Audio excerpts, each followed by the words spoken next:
there was some particular thing on my mind and I wrote notes about it. And now, just after a week, do you think I can remember what it was? Or do you think I can find notes? I found these pieces of paper, but that's not the note I'm Fantastic. looking for.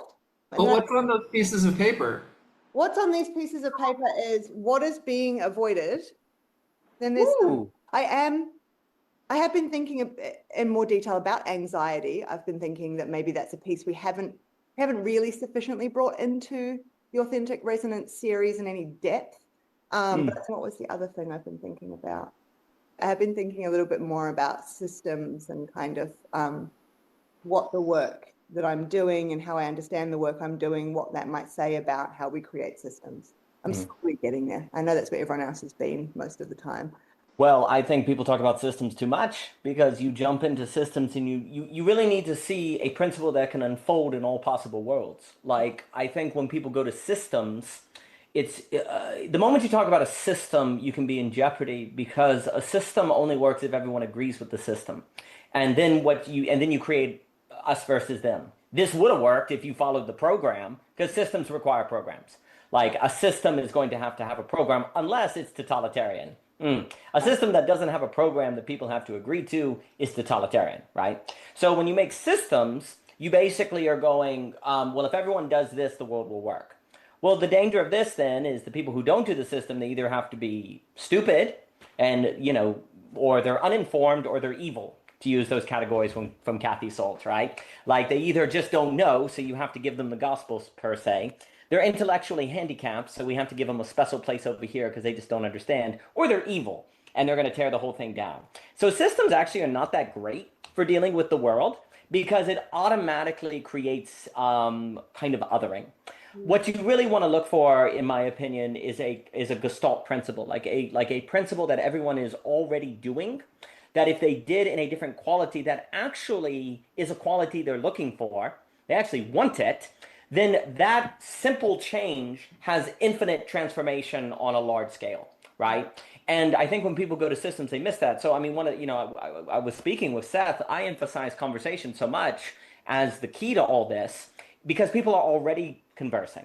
They're already talking, right? You're not asking people to learn a new habit or learn a new skill or whatever. You're asking them to do something they're already doing in a different way. But I would argue that people naturally want intimacy as well. And I would argue philosophical dialogue actually increases friendship and intimacy, right? So you're actually positioning people to get and to do something that they want to do, that if they did it and you change the laws to have classrooms not be trivia structures, but oral structures, if you moved resumes to portfolio, all these little things to incentivize the communicative act, this would have emergent, profound transformations on the entire system.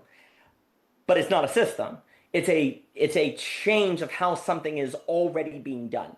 And I really do think like there's a lot of constructions of systems or new ways to have society, game B versus game A. There are different ways to word it. And I'm not saying none of that has no conversation at all because very often in those discussions you can have an idea of how to do the economy different, how to do business, and those things can be productive and creative. But if you're talking about the problem of scale, like you're talking about the scaling issue, it has to be a principle that is the simplest of all possible principles that's going to be present in all possible worlds, all possible societies, that is done in a different way that changes the quality of all possible societies. Because all possible societies will have conversation. There is no society that will not have communication. Let me put it that way, right? Because communication is the act that makes the social possible. So I can't even imagine a society that doesn't have communication. I can't imagine a society that's not capitalist or not communist or whatever. So that means it's contingent. So I need to think of a principle that's going to be present in all possible societies and shift the quality of that because that means I can have universal outcome without predicting the future. That's also really important. If I have to predict the future, I'm in trouble. But if I can change a quality that opens possibilities for an unpredicted future, because the way people relate is different, I'm not predicting the future. I'm changing the conditions of possibility that could emerge to the future. Yeah. And that is kind of the big thing. Seth and I think about a lot with conversation, faithful presence, democracy. I like that question you were asking, what is being avoided? That's really lovely. Like what is being avoided in people not engaging in conversation this way? I think it is tied to anxiety. I do think asking what is anxiety is a big question. But yeah, I definitely think it's actually very good not to go straight to systems building because you're not thinking according to a principle of modal logic, and modal logic is all possible worlds logic. You're thinking about, you're thinking about a system that will fix the problem, but even if it worked, it would only fix the problem of our world, our contingent world. What about our children's? What about the next? Well, that might be totalitarian for them because they're in a different world, right? Instead, we need to think like a different quality of something that all possible worlds or all possible societies will entail, that open up conditions of possibility in terms of intimacy, friendship, emergence, and so on and so forth. So it's a good thing not to jump to systems thinking, Aspasia. It's a good thing. No, I agree. I agree, and there has been some conscious resistance to not go there, as well as unconscious. You didn't happen to either of you see the recent Voicecraft podcast, Tim with Dave Snowden? It's like the most... Not yet. I really enjoy the Snowden discussions. I'll have to listen. Great. It was really great. I was touching on some of these issues. Tremendous. And I'm guessing too from what you were saying there, Daniel, this sounds like some of this is what you and Seth talked about in your recent conversation. Mm-hmm. Yes, ma'am. Yes? Okay. Yes. Cool. All right. It's sort of more about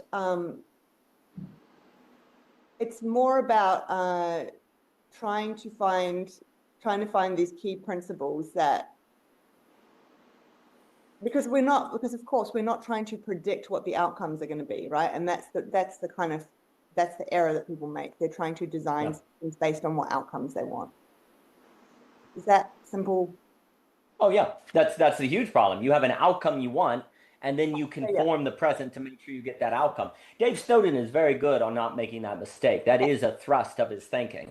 Yes. There was a real push and pull in me about some of what he was saying. Yeah, it was really okay.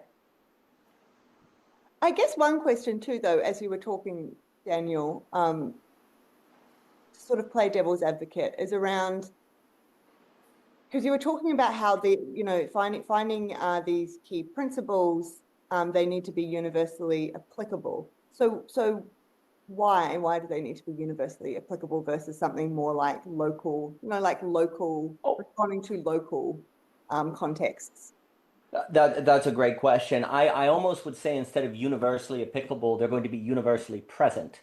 Like what variables are going to be present in all possible circumstances. What is the thing that ties us all together ultimately? Yeah, and what will be present in all circumstances. Like, so for example, now there's going to be something like health, for example. Now, health in 500 years could look very different than health looks now, but there will be some sort of notion of what it means to be a living organism versus a dead organism. That's a very vague example, but likewise, there will be something like communication. Maybe it's telepathy, maybe it's a Neuralink, I don't know. It could have different qualities, but there will be something like communication that will be present. If there is going to be society, now maybe there's, everyone isolates and there is no society, there's just isolated individuals in little places in the forest or something, that's possible. But if you're talking in terms of a social order, which I think is really the challenge because we're dealing with pluralism. We have no idea how to hold pluralism together without anxiety destroying it and pulling people apart, looking for a return to some sort of sense of social coherence because everyone around them thinks similar. The problem of traditional belonging, therefore why we have to think belonging anew. So, if you're going to think the issue of global pluralism, you have to think, you're thinking the social, and then the question is, well, what do you think about the social that would have any bearing on the problem of global pluralism? And to me, it has to be a principle that would be at play in all possible worlds, which is just a kind of modal logic Leibniz sort of phrase. And the reason it would is because if not, it is susceptible to be overturned by a black swan. It is susceptible to be overturned by something not predicted, right? But if it is something that is universally present, then it has the potential of being anti-fragile. Not just fragile or robust. If it's robust, it's probably totalitarian. If it's fragile, then that means it will break down. It has to be anti-fragile. And almost by definition, whatever is anti-fragile has to be that of which is going to be present in some way in all possible circumstances of the entity in question. And the entity in question is the social, and there's always communication in the social. Therefore, we want to think about the principle that's going to be present in all possible circumstances because only that kind of principle could be anti-fragile. And only the anti-fragile principle would be the one that would be sustainable. Not because it is robust and totalitarian, but because it's improvisational. It has this ability to handle whatever arises that is not predictable. And that's kind of what I have in mind. And communication would certainly be that, because even when something unpredictable occurs, you will be talking about the unpredictable thing. There will be communication in the event that is unpredictable. So that's why I say that. Mm. I do at some point want to, my mind is now thinking about fear and anxiety. Yeah, absolutely. Before we do that, just being honest about what's going on in my head. Yeah. Before we do that, Seth, is anything coming up for you from that? Sure. Well, to be honest, I'm trying to ground what we're talking about, because the first question was sort of like, what do we talk about? And if we talk about this, it goes this way. And if we talk about it, but why are we talking about this or that? So it just felt like I was trying to put some things together, but there's a lot of interesting ideas that came out just now. I mean, part of what comes to mind is like, you know, my YouTube like suggestions of which videos I should watch next, you know, it's got a lot of AI, this and that in it, and probably other people get more of that, but maybe some people get less of it. But I'm just getting all of these things about, I think there was some viral video about 2027, or I'm seeing things about 2030, but like the timeline for radically unrecognizable reality, at least is being presented as being closer and closer. And the reason I talk about my YouTube feed versus someone else's is like, honestly, I don't know if other people, or I'm sure other people are getting the message like me, but maybe some people aren't thinking that at all. They're just thinking it's another day in the neighborhood. But however accurate any of these, you know, predictions are, I do feel like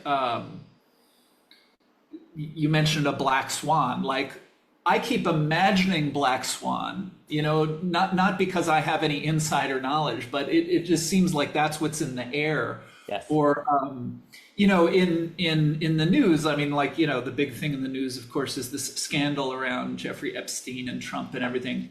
But the very nature of it is like about revealing information. And then, of course, you know, the people who don't like Trump are like getting ready to like watch him go down. And so you start seeing photos of Trump with Epstein and stuff. And then some of these pictures are AI. Like, so there might be a real thing going on, but it's already like there's two sides, you know, there's opponents in this particular thing that's happening. And it's like, no one's playing clean anymore. And like, I feel like I'm actually am watching reality kind of get blurrier. Yes. And so what interested me about what you were saying, Daniel, around communication, the idea that who knows, maybe one day it'll be telepathy over Neuralink, but what are the things that will remain the same? I do think that's an interesting, you know, thing to think about. I mean, when we talk about authentic resonance, that phrase seems to have this ring to it, like we're talking about a principle that you know, it might be malleable, it might show up in different ways, but there's a thing that we can always look for. And I can see how looking for smaller and smaller, like I'm thinking of all of these startups that like Uber and things like this that totally changed the world very quick, or even back in the day, Airbnb, you know, like you had hotels and then suddenly, but all those things revolved around people's phones because everyone had a phone in their pocket. And that was like that small little thing that was true of everyone.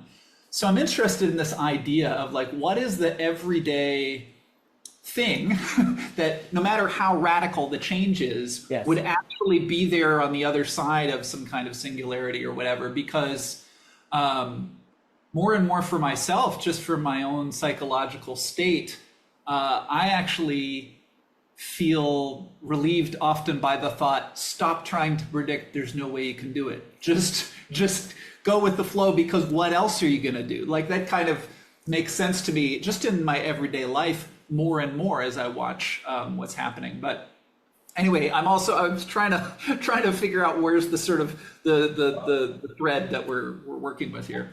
Well, I think that's right on it because to me, you have to think about now things to focus on that will apply in all possible worlds because the world next is completely unpredictable. So you need to do that, which is going to be present in all possible worlds, like communication. I think, and I actually think it's strongly tied to the issue of anxiety because anxiety, and it would be very good to speak on what exactly anxiety is. I tie anxiety to a certain groundlessness, to a certain sort of nothing is given. It's not just fear, it's a certain sort of I don't even know the frame by which to interpret right from wrong. It's not merely what is right and what's wrong. It's tied to the question of what is even the proper framework of asking the question what is right and wrong. And how do I even feel like my framework is solid enough to trust my intuitions, right?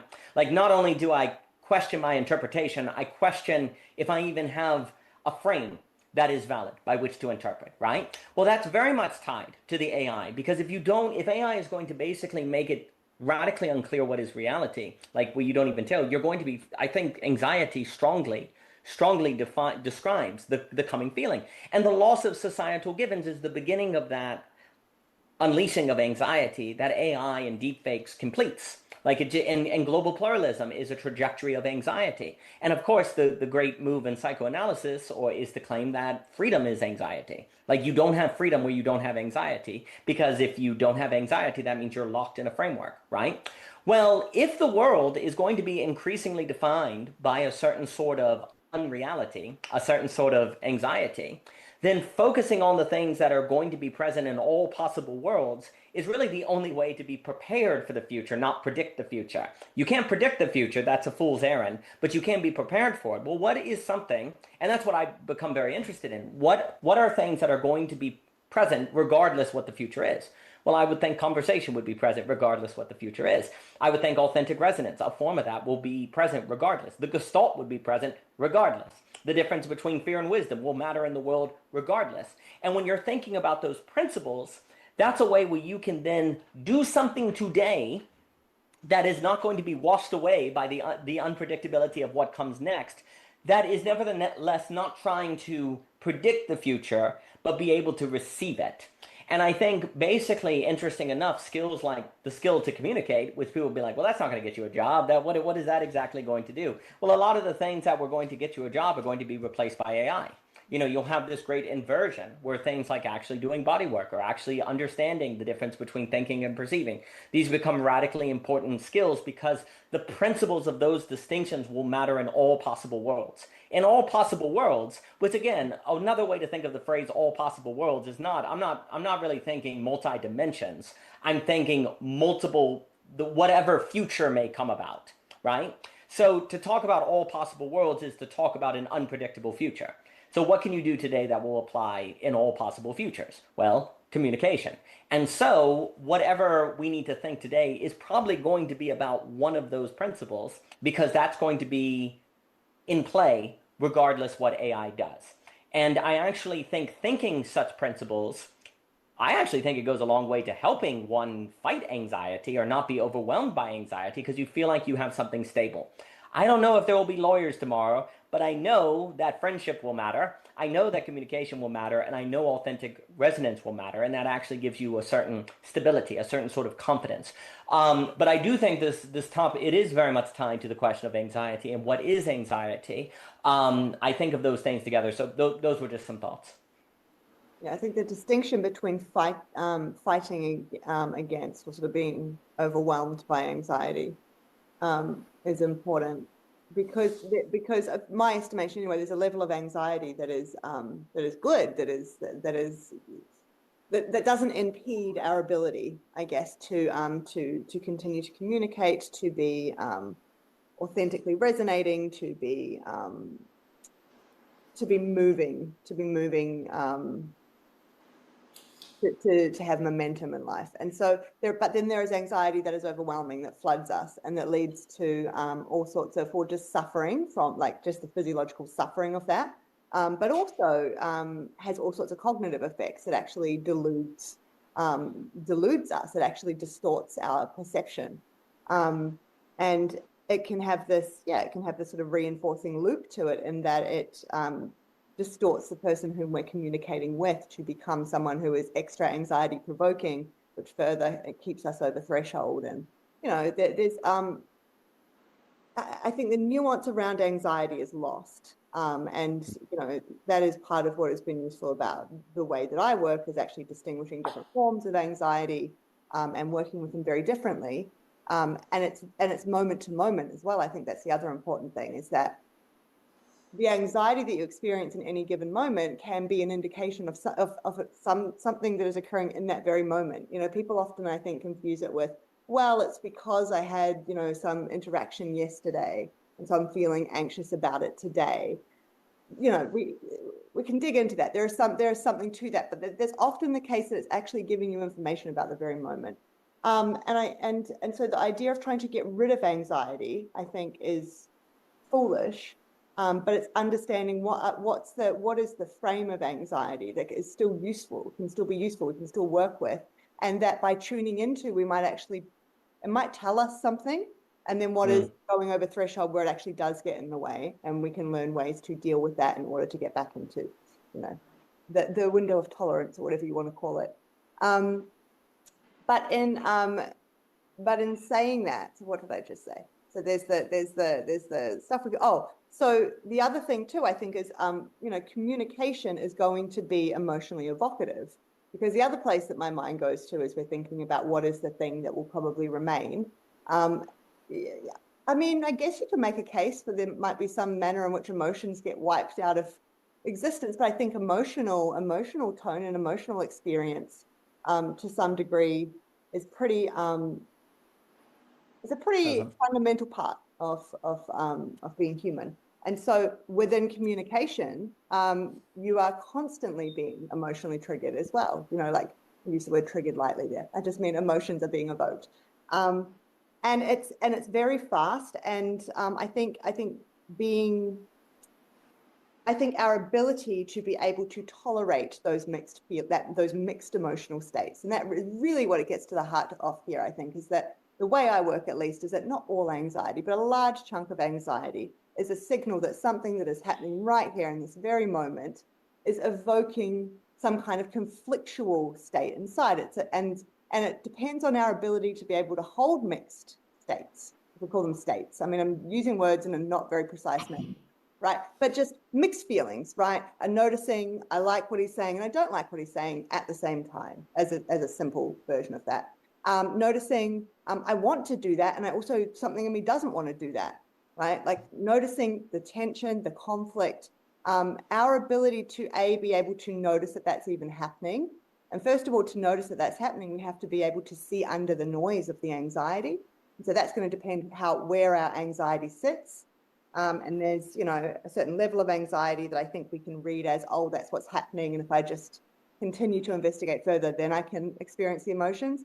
And then there's anxiety that goes beyond that, that starts to do the distorting thing, or the extra level of self-suffering thing, which is unhelpful, because that is necessarily, I think, unless, I mean, in some cases it doesn't, but I think necessarily that is going to get in the way of us being able to connect. That will form its own disconnection. And then there is, so once we can do all that, then there is also just learning to be able to be with more than one thing at once. So, like, you know, that what we talked about a million times before, but just broadening the scope of a person's ability to be able to hold things that are not simplistic. And I don't mean to imply too much that word. I just mean that are one or the other, or like really helping people to build their repertoire of what it is that they're able to hold all at once, and how they make sense of that and understand that. And then there's a million other pieces that go with that as well. But if we're talking about communication, then I think a fundamental piece of that is also, as you say, the role of anxiety, but also that's linked to, in a large part, especially in relationship, coming up against emotions within ourselves, often mixed emotions, conflictual motivation systems, all these things. Let me see if I've got anything else written here. I'll leave it there. I'll leave it there for now. Well, I was also thinking about this idea of tolerating anxiety, as opposed to sort of, I mean, there's situations where it is reasonable to talk about reducing anxiety. Maybe there's anxiety that is unnecessary, right? And when I clarify something about my situation, I can actually, beautifully, magically melt some of that anxiety away. But I think the idea of actually eliminating anxiety is not a good idea at this point, just because I don't think it's really possible. I mean, of course, I'm always amazed when I have a nice weekend and get out of the city and, you go somewhere very quiet and then you go, oh, this is what quiet is. I thought quiet was, like just before bedtime last night, but now that I'm out in the country or whatever, Daniel probably has a nicer experience of that more often than I do. But there's so much, again, I'm speaking as a city person, but I imagine a lot of people listening to this might be as well. But what we forget is normal is relative to what we're used to, right? And, in my day today, I had an interaction with someone who was very anxious and, had a lot of, let's say, pre-composed stories about what the interaction was going to be and all of that. Now, I sort of anticipated this, right? And I felt pretty calm and pretty good before the interaction. I was thinking about what was going to happen. And afterwards, I was pretty happy that I still seem pretty, but during the interaction, I noticed my heart beating faster. And I know a lot of things because the other person was very dysregulated. And it just occurred to me, well, I'm glad that I anticipated that. And even though my heartbeat was, sped up and I was needing to I was hearing things I wanted to argue with and simultaneously thinking arguing won't help, and all of that. But it's as if I didn't consider the situation somehow extraordinary. I was expecting that to be what it was. It was a certain time bound. I knew it wasn't going to, go on for hours and hours. It was going to go on for about an hour, and I had that situation. I went through it, but it's been occurring to me recently just that various kinds of discomfort. To me, one of the most useful things I can do with discomfort is get curious about it. Yes. And some of it really might be beyond my control. I'm just uncomfortable because whatever something's going on in my neighborhood, and it's kind of anxiety provoking. But I expect more and more of that in our lives. And in terms of on the theme of communication.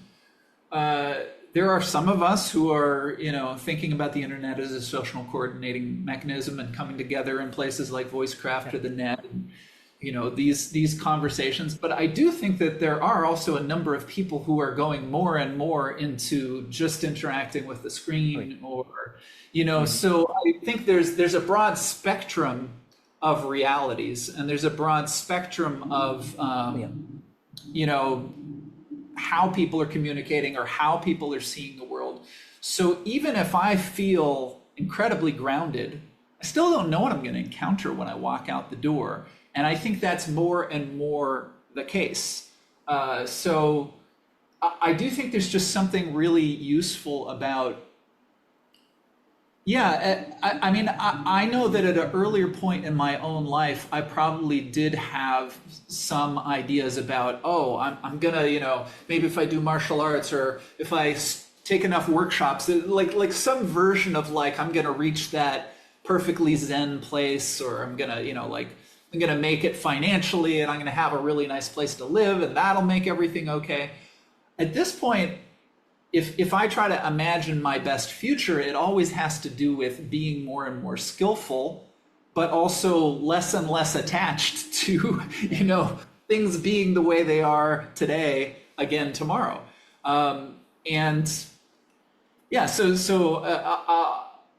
I guess I'll leave it there. But I think that's more, I guess what I'm trying to say is just like even our concept of what it would mean to live the good life, whatever was the good life 10, 20, 30 years ago, it's not going to be the good life 10, 20, 30 years from now for whomever is able to say I'm living the good life. It's going to be very different dynamic.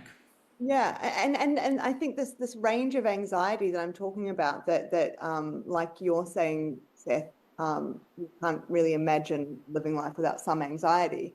To me, I see that as the anxiety that signals I'm on the edge of what I know here currently. Right? It's an invitation, it's an opportunity, it's that. So, and it does come with an anxiety. It's like a charge. It comes with because it's letting me know that. And I think in a way, if you can meet it like that, like it's the signal that lets you know, right here is an opportunity to go beyond what you consciously know right now. Now, in this moment, it might be very inconvenient to stop and try and do that, right? It just might not. I just can't because I'm, in the middle of, looking after my children and also cooking and whatever's going on, or you might just be in crisis in your life, whatever's going on. And so you might not meet it in that moment. You might not choose to try and, do something with it. And then, it's uncomfortable and it's an annoyance because it's inconvenient in that moment to notice that you're on the edge of what you know, and it's inviting you right in that moment to open up in a new way and potentially learn something new. So I think there is that kind of struggle against that anxiety, which is worth mentioning too. It doesn't mean that every time this version of anxiety shows up that it's easy to embrace it as some wonderful invitation to learn something new about yourself. But I see that as what that is. There's a little doorway there. It's letting you know something. And even if you're able to just sort of tag it for yourself and come back to it at some point. Yeah. I do a lot of that, just noticing the things that unexpectedly create all this sort of what I call like striated anxiety. The body, I just notice, I'm like, wow, oh, that was unexpected. So I think about what was happening there, and I can't deal with that now, but maybe later I can work on figuring out what that was about. Yeah, just to add one thing, what you said, you used the word tag. I tag it. And I think that's a nice concise way to get to the difference I was trying to say is I might have a very uncomfortable feeling, and I might even have a story that it's here because I'm in this interaction or because of what happened yesterday or because of the state of something in my family, whatever it is. But for myself, I find that it's more and more functional to resist tagging that feeling as if it shouldn't be here. Yes. So I might feel hot, I might feel tense, but it's more like, can I just adjust the dials to know that this is a hot, tense situation? And then within that, the fact that I'm hot or I'm tense, just as examples, does not mean that there is anything wrong here. Right. Of course, if I pass on to the next situation that feels cooler and calmer, of course, I will be happy to have arrived in that other zone. But there's because the thing about this isn't how it should be, that always takes my attention to how do I get out of this situation? It always takes presence elsewhere. So can I remain present while I'm very aware of discomfort? I'm very aware that I don't like the feeling, but I don't label the feeling as wrong in any sense. Yeah, and I think though that's right. That's the confusion that gets made, because that is really, you think about the sort of primal nature of anxiety. I think that is really what it is, maybe potentially at first designed to do, is to help. Oh, quick, get out of the situation. This is like warning bells. But instead, yes, and I know what you're meaning about the tagging it. I think that's important. Sometimes the mistake I see, from my point of view, that can get made though is almost going too far the other way, which is I simply meet it in the moment for what it is, which is like, this certain level of discomfort in my body, and then sort of proceed.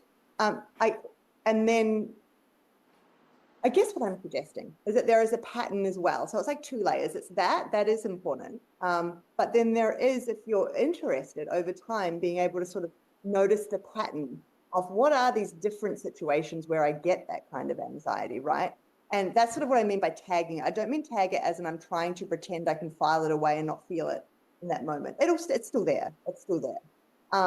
It's more like I guess because of what I do for work, I tag it because then I'm interested in understanding when I have the time. I also understand what is the pattern that this is revealing to me, and this is how I continue to learn so much more about myself, and this is how I grow. Which can sound very self-indulgent when I say it like that, but because even recently I've been noticing different patterns, like a brand new sort of pattern of how this shows up for me. So even after sort of years and years of doing this stuff, new things are still revealed. And as I do that, there's just so much more is opened up to me in life, and so much more possibilities opened up to me in existing relationships, new relationships. My physiology can change as a result. I can notice that the level of anxiety that I experience in those sorts of situations diminishes, doesn't go away. I'm not trying to imply that it goes away. So I think it's important that it's an invitation there's an opportunity for both things. To meet it in the moment for what it is, to not be scared of it and read it as a sign of like something's wrong. I think that's vitally important. It's more like an invitation that something's happening inside me here that is generating this anxiety, right? And it's either that, if we go back to sort of fear, it's either that there really is some kind of physical threat coming at me, which, right, would be more like fear. Or it could be often the case that the anxiety is being generated by some internal conflict that is rising within me, that is starting to go past the bounds of what is usually unconscious and spring up into consciousness. I'm starting to become aware of something inside me that usually I'm able to keep the lid on, is one way of thinking about it.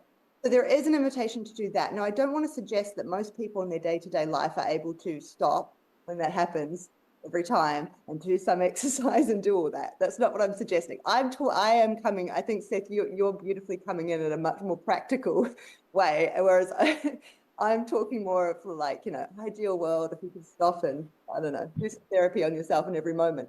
But I think it can be useful for some people, depending on where you're at, to be aware of that idea at least. That it might be one way that helps them to reorient to that kind of anxiety as not being something that is wrong, but actually more like oh, wow, if you can approach it that way. Oh, wow, there's something new inside me that's ready to break through and if I want. It is an invitation. I still don't like the signal, particularly that requires me to notice that. I don't like it. I don't like, joining a Zoom call and I'm feeling fine, and the second faces pop up on the screen, I'm like, oh, why is this all starting up now, in my body? No, it's not enjoyable, but it can just help you to reorient to it, to understand why it might be happening, and that actually inside it is the opportunity to open up to new possibility. There's so much I could say on that, but I'll hold it and see what you both have to say. Well, I think everything that everyone is saying is extremely important, and I think this idea of anxiety pointing basically to higher dimensionality is really important. There is something about anxiety that is basically the suggestion that you are encountering something that you don't have, I almost want to say, the capacity for, but you get to decide if that means you can't get the capacity, or is this an invitation to gain the capacity?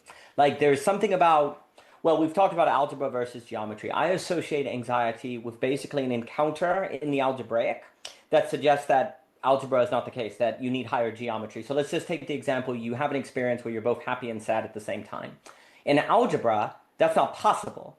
So if you encounter that, it either means this isn't actually happening, or you're misidentifying, it's just happy or it's just sad and you're confused. Or what if actually reality is geometrical, which it is very possible in geometry to be happy and sad at the same time, right? So you get to decide, right? And so like the idea of describing something as happy or sad, that's really hard to think. But experiencing happy and sad at the same time is easy, right? Experience is geometrical, thought is more algebraic. And anxiety occurs in the break between experience and thought, or thinking and perception. Like it occurs in those moments where you have to think about something that goes beyond thought as naturally presented. And it's actually lending itself more into the experiential. And anxiety is the evidence that the experience is more real than the thought, that the geometry is more real than the algebra. Well, that means you have to, it's an invitation then to think about thinking and actually to, well, change what you think thinking is doing. Thinking is not about Seth, when he was talking about this adjustment of dials versus right or wrong, I think this is absolutely more of what thought is. Thought is more about some sort of conditioning and adjustment of the subject to reality to change how it is experienced than it is the determination of right and wrong. Right? Right and wrong is the language of arithmetic and algebra. 2 plus 2 equals 5, wrong. 2 plus 2 equals 4, right. Right and wrong is more of lower dimensionality. Higher dimensionality is more of an adjustment of dials. It is more of a, okay, this is the pain I'm feeling. Well, that's a signal that I need to change my body. Oh, this is what I'm feeling, then I need to adjust. That's a language of geometry because you're changing your directionality. You're changing how you are approaching the phenomenon. And the issue is, if your experience of anxiety means I shouldn't be feeling anxiety, you are locking yourself into algebra. You're locking yourself into lower dimensionality, right? The problem is we don't have a society that has been able to explain to people how anxiety is useful. That question hasn't been there. And this is a really actually major problem because if people don't see a certain freedom in anxiety, a certain potential for growth, then they will naturally interpret anxiety as that which I need to get rid of. And there are many ways that you can get rid of anxiety that many people are now doing. You can find a community where everyone is like you. You can return to racism. You can return to nationalism. You can return to traditional forms of belonging where you get a social coherence and a coherence with reality and anxiety goes away. And if it doesn't occur to you that no, anxiety is actually the necessary invitation for a society that's able to actually handle difference versus get rid of otherness, then you will interpret anxiety as evidence that the modern world made a mistake and we need to go to the pre-modern or we need to go back. And that is going to be taking you to, well, forms of society that are problematic and immoral. But why would, if no one ever made you think that anxiety has a role, why would you not go in that direction? Or getting rid of the people causing you anxiety, or saying they're the problem, or they're the bad guy, or I should avoid them. It really does matter how we interpret anxiety. It will have economic, political, social, marital, friend consequences big time. I think please. I'm throw on, I think another one, not everyone, just some. Another one going about that, I think, can be also seeking a diagnosis in some situations. Yes. Kind of this, right? It's a way to get the rubber stamp that this is just how I am. I cannot change, right? And yeah. Well, that makes me think Edie, she has a lovely paper and she works as a clinician and she talks about the problem of thinking that naming the effect is the same as curing the effect, like naming or diagnosis. And there's actually this idea that in some forms of development, understanding and naming are actually an obstacle. When you understand what's going on, you stop developing. Well, if understanding can hurt development, then thinking can be a threat to development. And this is where actually, as I talk with Seth, and I think about a lot, thinking is supposed to serve perception, not perception serve thinking. Thinking is supposed to serve experience. It's supposed to, because if you don't do that, then you're going to end up in algebra. The only way to be in geometry, per se, is to have thinking serve experience.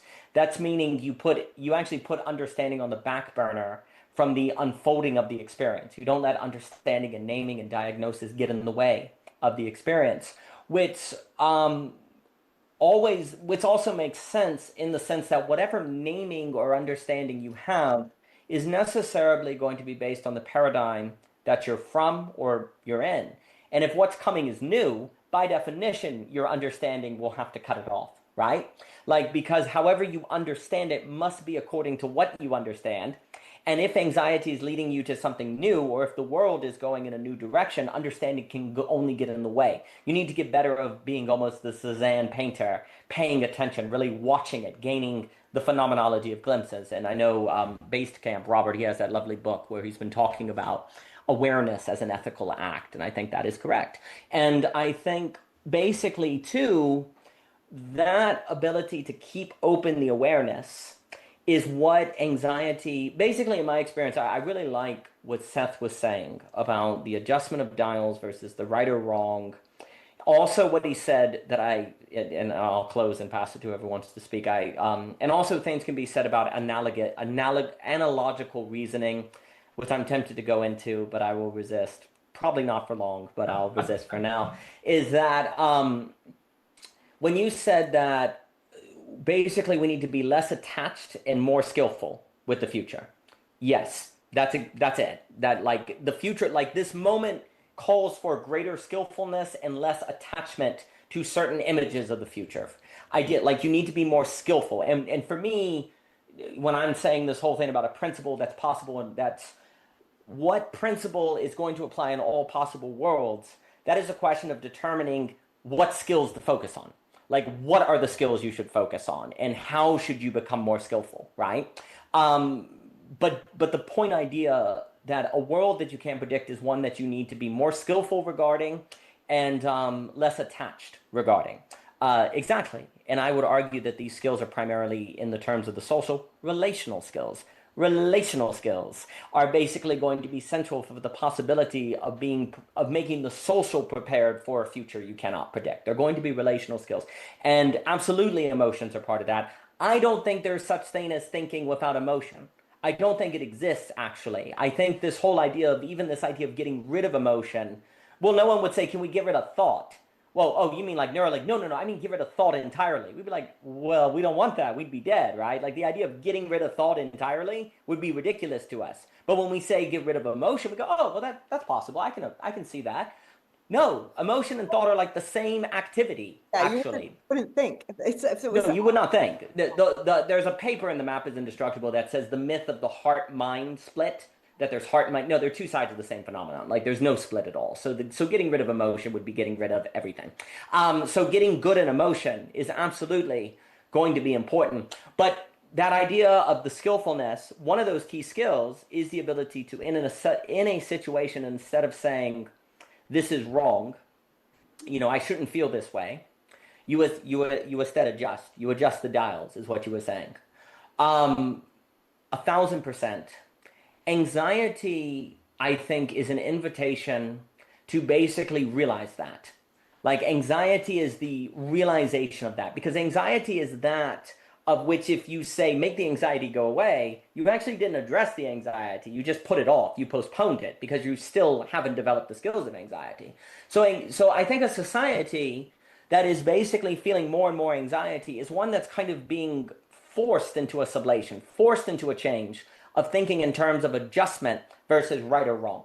Like adjustment versus, because adjustment is geometrical. When you're adjusting, you're saying, I'm not going to see this situation as wrong, because that's algebra. I said, I shouldn't feel this way, therefore this situation equals bad. When you adjust the dial, you're literally saying you can change your perspective on the situation. You can change how you approach it. Well, that's adding dimensions then. You can move around it. It's not just across an equal sign. You're moving around it. You see what I'm saying? So when you adjust the dials, you're saying that every situation can actually be approached in different ways. 13 ways of looking at a blackbird, as Wallace Stevens said in that poem, right? Well, that adds freedom to every situation then. Because if every situation you can adjust your dials relative, that means your response to the situation is not determined by the situation. You're not forced to say, that's wrong, or that's bad. That's kind of a reduction of freedom. If you can adjust the dials, that's an increase of freedom, actually. And in that increase of freedom, you feel an increase of skillfulness, because you actually feel like you can move around. You can change your relation to it. So there's an increase of skillfulness. Skill and freedom kind of go together. Because if you're not free, you don't really need skill. You just need a program. You just need the answer, right? When you're free, that's when you need skill, and that's when you need the skill of how to adjust in that freedom to rightly approach the situation. So I think on this idea of going in and being like, how do I adjust the dial versus just simply giving into the temptation to say it shouldn't be this way, that is habituating the human to actually be able to handle an AI world or an unpredictable world. Because if you don't get that ability, then when the world throws at you, I should be able to tell if this is real or not. Not being able to tell if it's a deep fake. I should be able to know what's true or false, right? That habit of identification, if you have that, then as you go into an unpredictable world and you can't tell what is the case, then you're going to be overwhelmed. But if you go, well, I don't know if it's real or false, or I don't know what the future is going to be, So I'm going to adjust. Instead of asking those questions, I'm going to ask, how does it make me feel? How does this help my relationships? What is this doing to my body?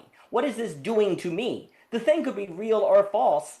You don't need to know that to know those questions, right? And to approach those questions in terms of the social and the relational, right? And that makes me think of Greg Dimber and his work on the literary theory meta-modern. And I don't have to know what's true or false to know the emotional effect that I am having regarding this thing, right? So you're adjusting what you're looking for in experiences, and it is going to go in the direction of attention and emotion and how you're able to hold yourself in those situations. And basically, I think that is what anxiety is inviting you to consider.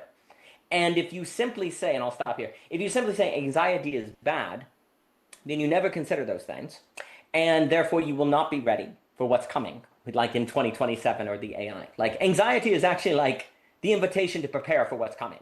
There's actually a kind of grace in it. It's kind of a grace. It's like a warning sign. It's like a canary. It's like, hey, you need to start getting ready. You need to start moving your thinking to a higher kind of dimensionality, to be able to unfold with it, to go with it, to not need to clearly identify. You need to be able to roll with it, because reality, what's coming is a world where if you're not able to roll with it, you'll be overwhelmed. Like you'll just be taken out. So there's a grace in it. It's like Flannery O'Connor is like, there's always a kind of grace in violence that can wake you up to the divine in a certain way. So I think it is really important, to agree with both of you. It is extremely important to not interpret anxiety as a problem to get rid of. It's an invitation to evolve, I almost want to say. It's an invitation to it's an invitation to change how you view the human being. Like, we've misthought the human being. We've misthought what thinking is. We've misthought what we are actually supposed to do in relation and to understand our situations. We're supposed to put perception first, then thinking, experience first, then identification. And anxiety is an invitation to realize we've been doing that backwards, but it is possible to change. We just have to adjust the dials.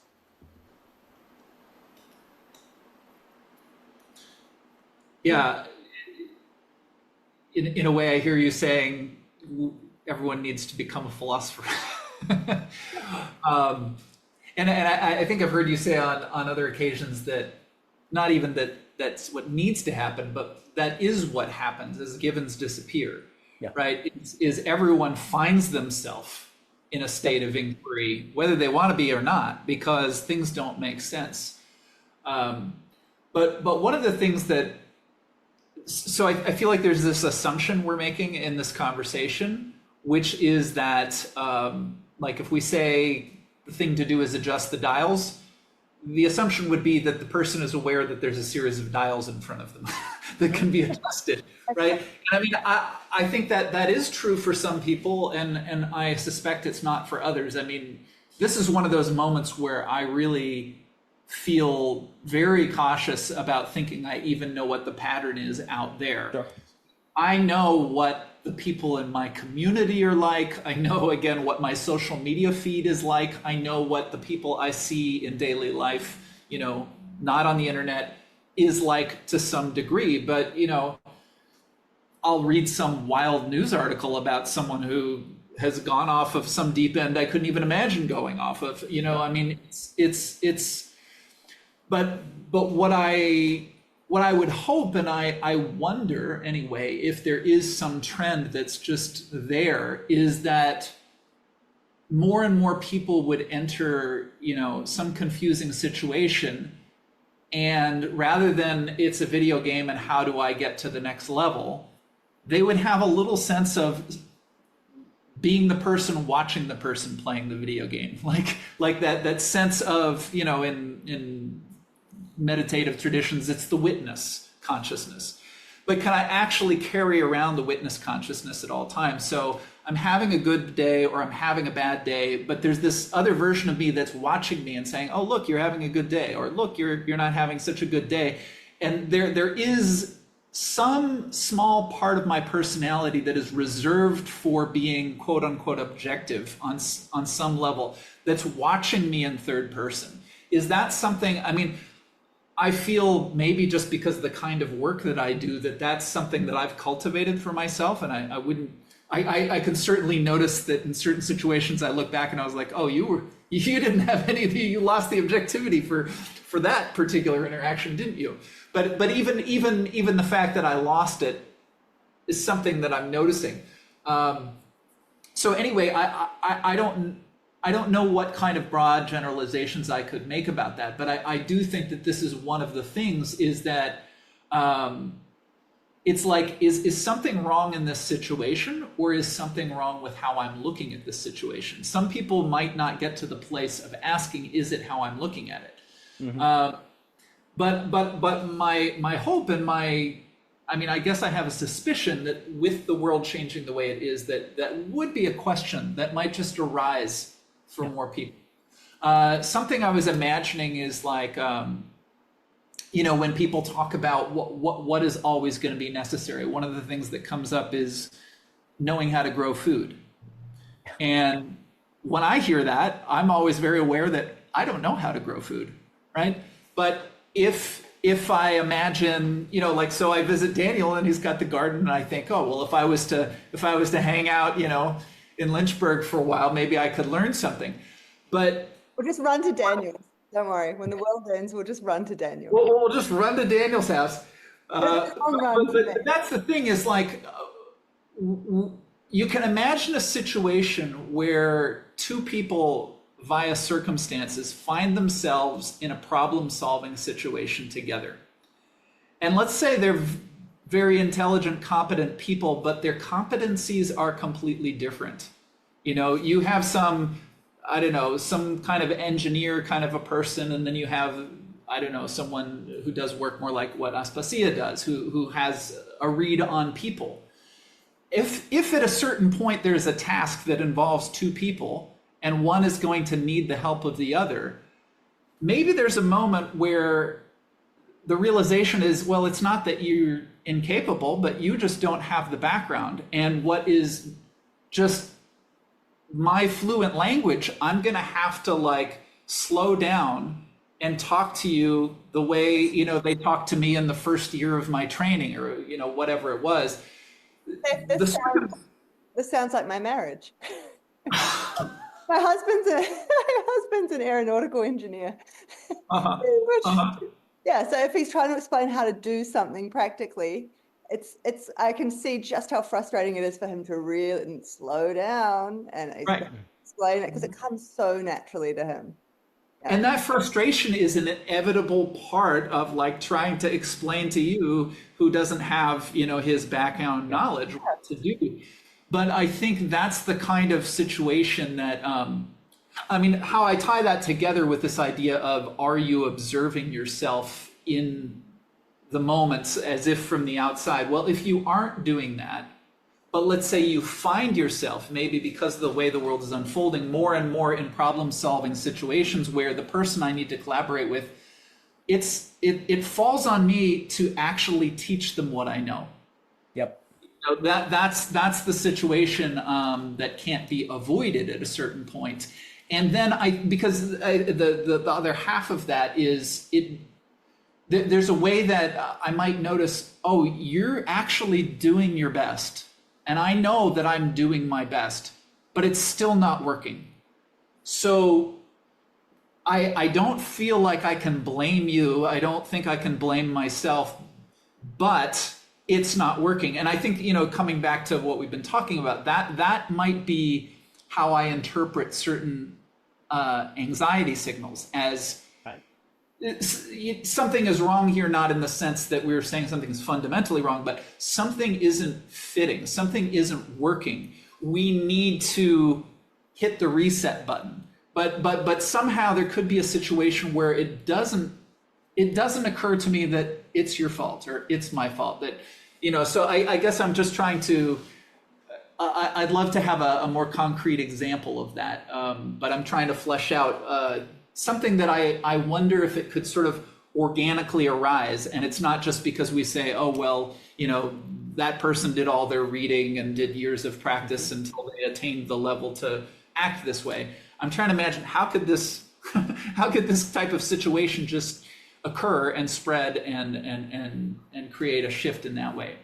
How could, when you say the it could arise, sorry, what are we referring to? Just the situation that in and of it itself speaks to everyone present, to make that what Daniel was calling the switch from algebra to geometry, rather than, okay, thank God we have the the guy who knows geometry in the room and he can save the day or something. But it's like, Everyone. how do people spontaneously think that new thought? Now it's coming out. It's coming back to me, the story of the Plato's cave, and like, how do you get out, or does someone lead you out, or if no one leads you out, how do you get out on your own? I think that's so, yeah, this is such a key question. And so, a very simplified way too, I think, of thinking about it is, I'm not sure that there's one particular thing that is going to meet every person in that room at that moment and do that. Because, so, one crude way we might be able to divide people up, right, is that there's sort of a set of people for whom they sort of are swimming in anxiety probably too often, if we put it in those terms. They have trouble regulating their anxiety. They are having a very difficult relationship to their anxiety as a result. They're sort of being pulled around by the physiological signals of the anxiety, and then also some of the what I would call defenses that they try to use to regulate their anxiety that actually makes their anxiety worse. So worrying, rumination. I mean, this can be things like paranoia and projective processes, and this is actually increasing so they're really at war with their anxiety, right? There's sort of that, and so I do think for that set of people, something like helping them to become aware that there is this type of more mindful position they can take. There is a sort of wise observer, or like there's a million and one ways to talk about it. Essentially helping them to cognize more and to sort of take a more mindful step back position, the noticing, the right put it. That can be really useful. But the trouble that you run into is that there are a group of people for whom they might report not really experiencing anxiety ever, really, rarely anyway. And that's because they have these defenses that they operate so well to keep the anxiety not occurring. And these are often, again, very crude, can often be a set of defenses that look like hypercognizing, right? They are doing this thing. I know it's not exactly the same, but they're doing something that looks like this kind of noticing, curious, observing position. They are doing that all the time. There's a distancing quality to it. It keeps them so distant from their emotional reality that none of those conflictual emotions ever rise to the point of breaking through to consciousness. Therefore, no anxiety is triggered, right? So that's sort of the way that I would conceptualize it from my form of therapy. So the anxiety is triggered when the conflictual emotions start to break through into conscious awareness, the ones that are normally held down. And then we could talk about the different levels of anxiety. And then there are defenses that sit on top of that work to try to defend against the anxiety that's triggered by the feelings breaking through. So I think whenever this point comes up, there is some resistance inside me, not in a, I guess it's just, I'm at pains to point out that I still think there are a group of people that do some version of that too much already.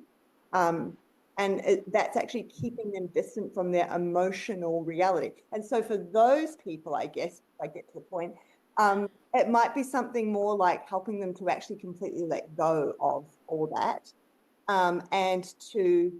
But it's different to saying, sort of doing it in a way where you're like observing kind of what happens, or being curious.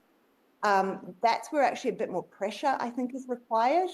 Real pressure to just allow an emotional process that is beginning to unfold in your body to just come to fruition and break through and be expressed, right?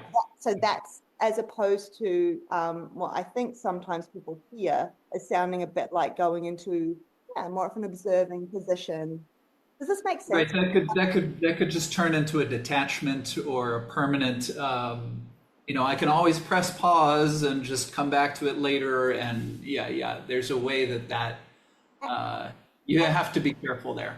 Yes, and also if a person is already doing that so much so that they are really not that in contact with their emotions anyway, then what they are starting to pay attention to and observe is completely removed from that anyway. Like it's this, they are living in this cutoff, this particular fabrication of themselves. I don't really know how to put it into words better.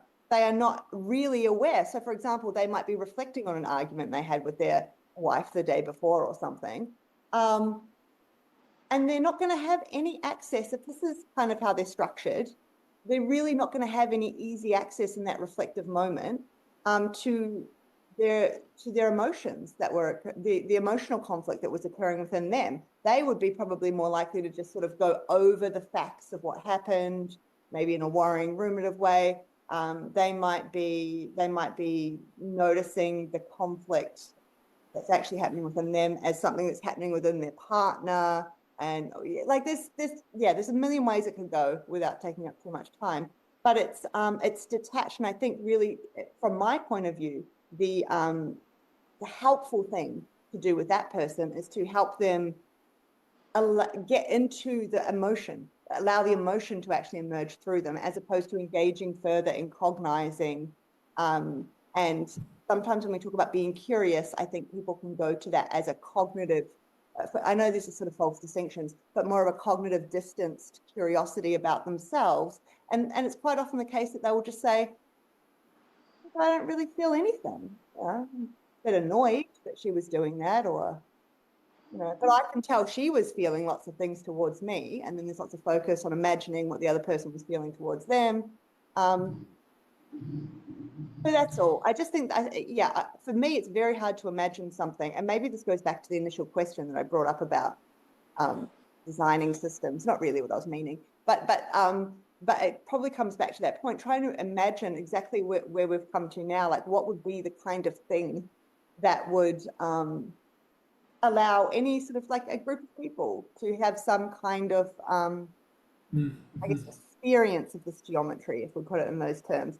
And for me, the difficulty is that I'm not sure that there's something, because people can be at such different places with how they're currently dealing with their anxiety. We just put it in simple terms, anxiety.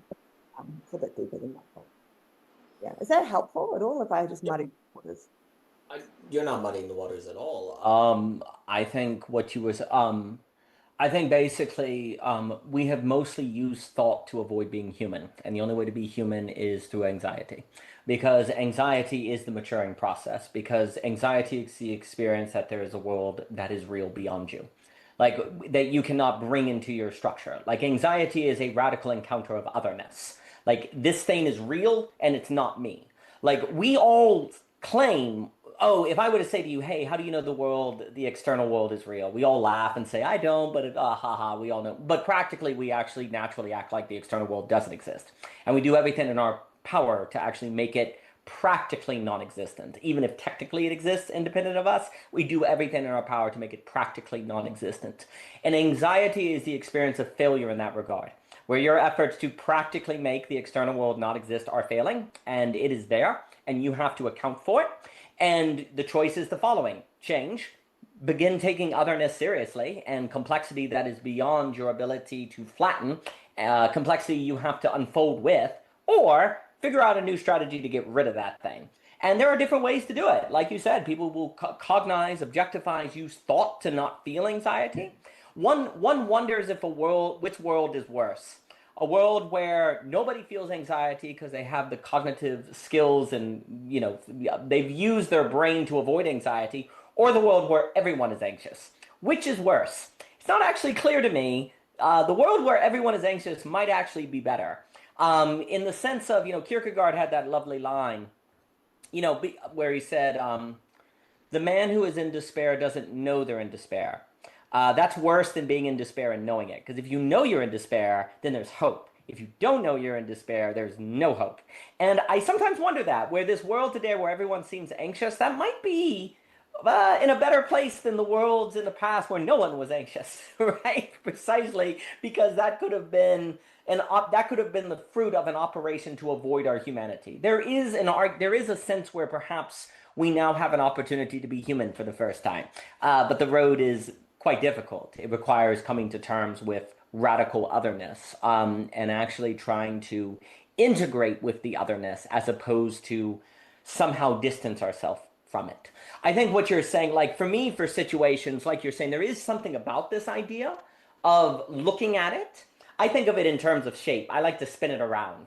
Like, okay, here's the situation. Let's spin it. Let's look at it from the top. Let's turn it around. Let's look at it from their point of view, my point of view. Let's look at it from the bottom up. Let's look at it in terms of literature, now in terms of history. Let's look at it in terms of math. Like, to add multidimensionality, I think, is really critically important. Like when you go into a situation and you say, okay, my natural tendency is to experience everything according to algebra. So let me pause and make sure I'm understanding this in terms of geometry, which is to say I understand it in terms of all the dimensions, not just the equal sign.